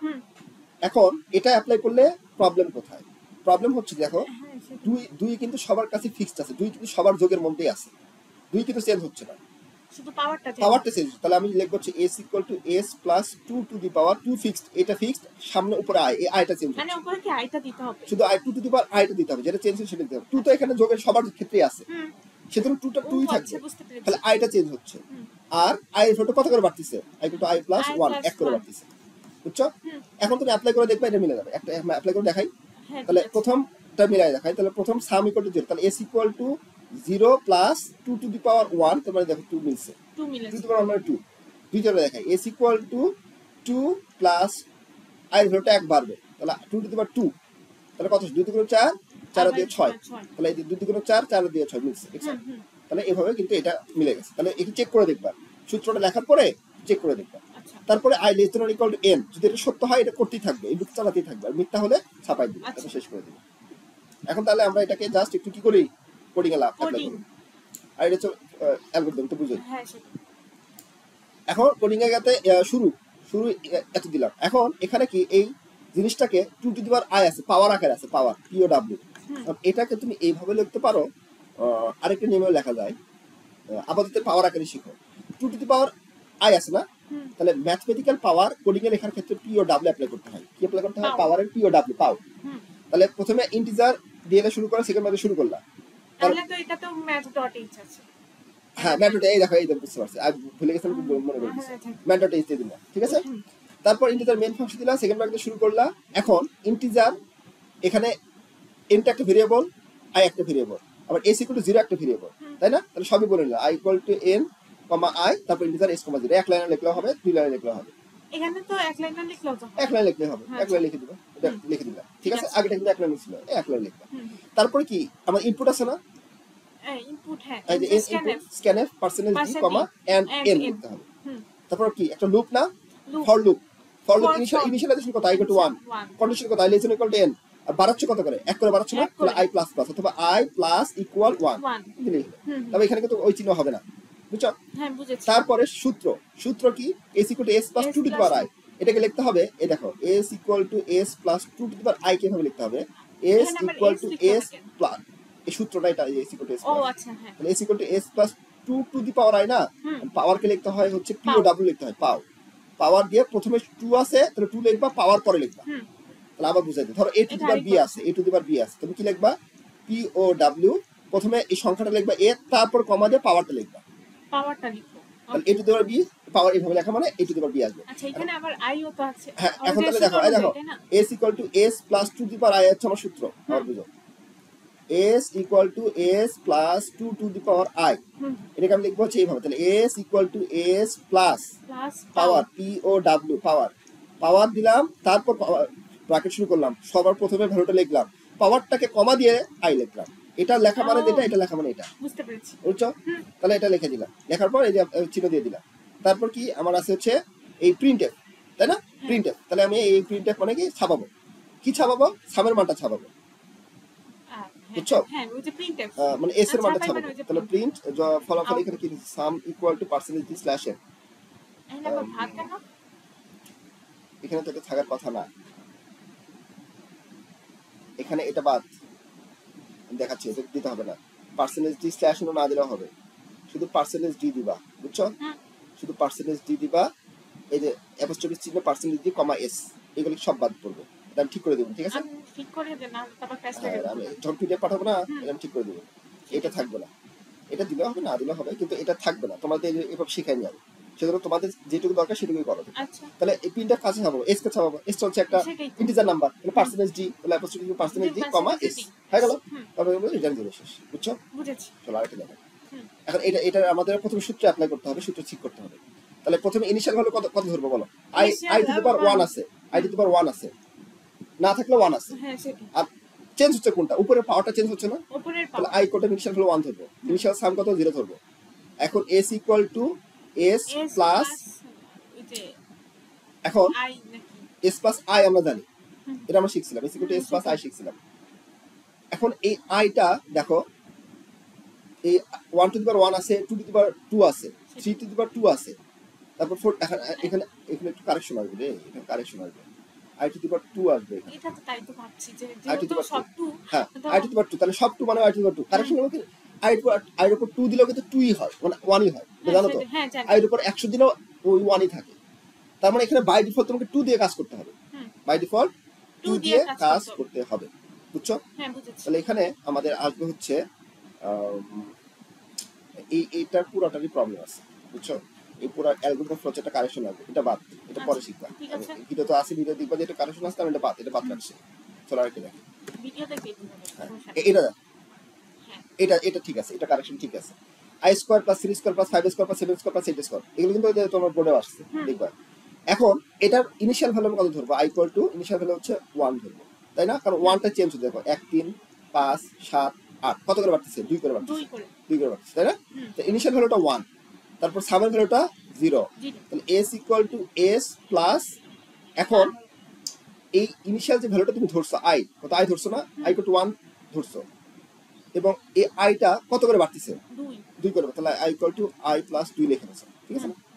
এখন s = s + i * i এখানে দিতে হবে, i to i মানে কি s equal to s plus i square i square. হ্যাঁ দেখো তো এখানে এই ইনিশিয়াল ভ্যালুটা স্কয়ার আকারে যোগ হচ্ছে না, এই যে i এর উপর স্কয়ার আছে, অবশ্যই। তারপর এখানেও যে আইটা বৃদ্ধি করছে তার উপর স্কয়ার আছে, তারপর আবার আই বৃদ্ধি করছে তারপর স্কয়ার আছে, তারপর আবার এটা বৃদ্ধি করছে আই উপর স্কয়ার আছে।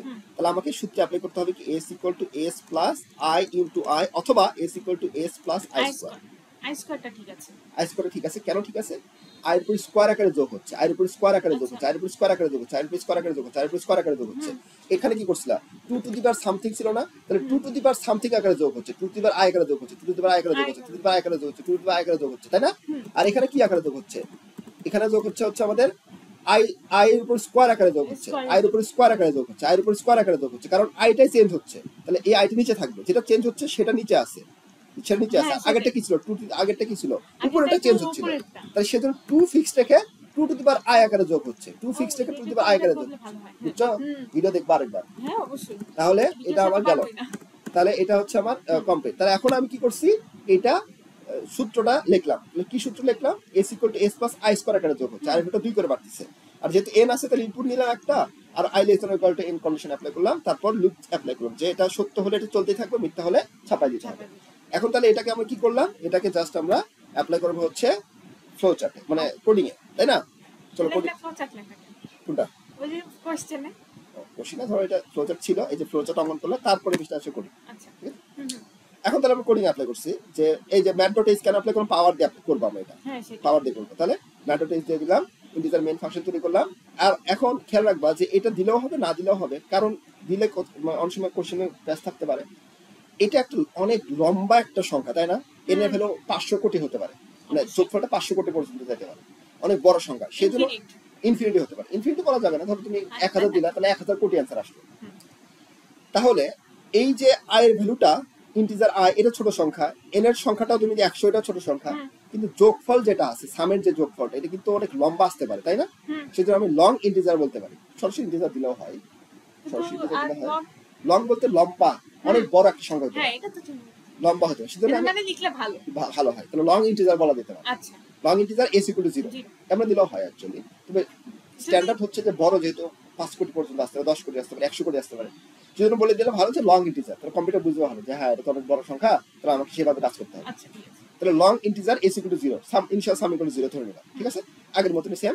তারপর স্ক্যানএফ নিলাম মানে ইনপুটের জন্য, তারপর ফর লুপ ইনিশিয়াল ভ্যালু যে i equal to 1, i equal to 1, তারপর কি আসে ওই যে i less than equal to n, R power i ভ্যালুটা কত করে বাড়তেছে, আর 2 করে বাড়তেছে।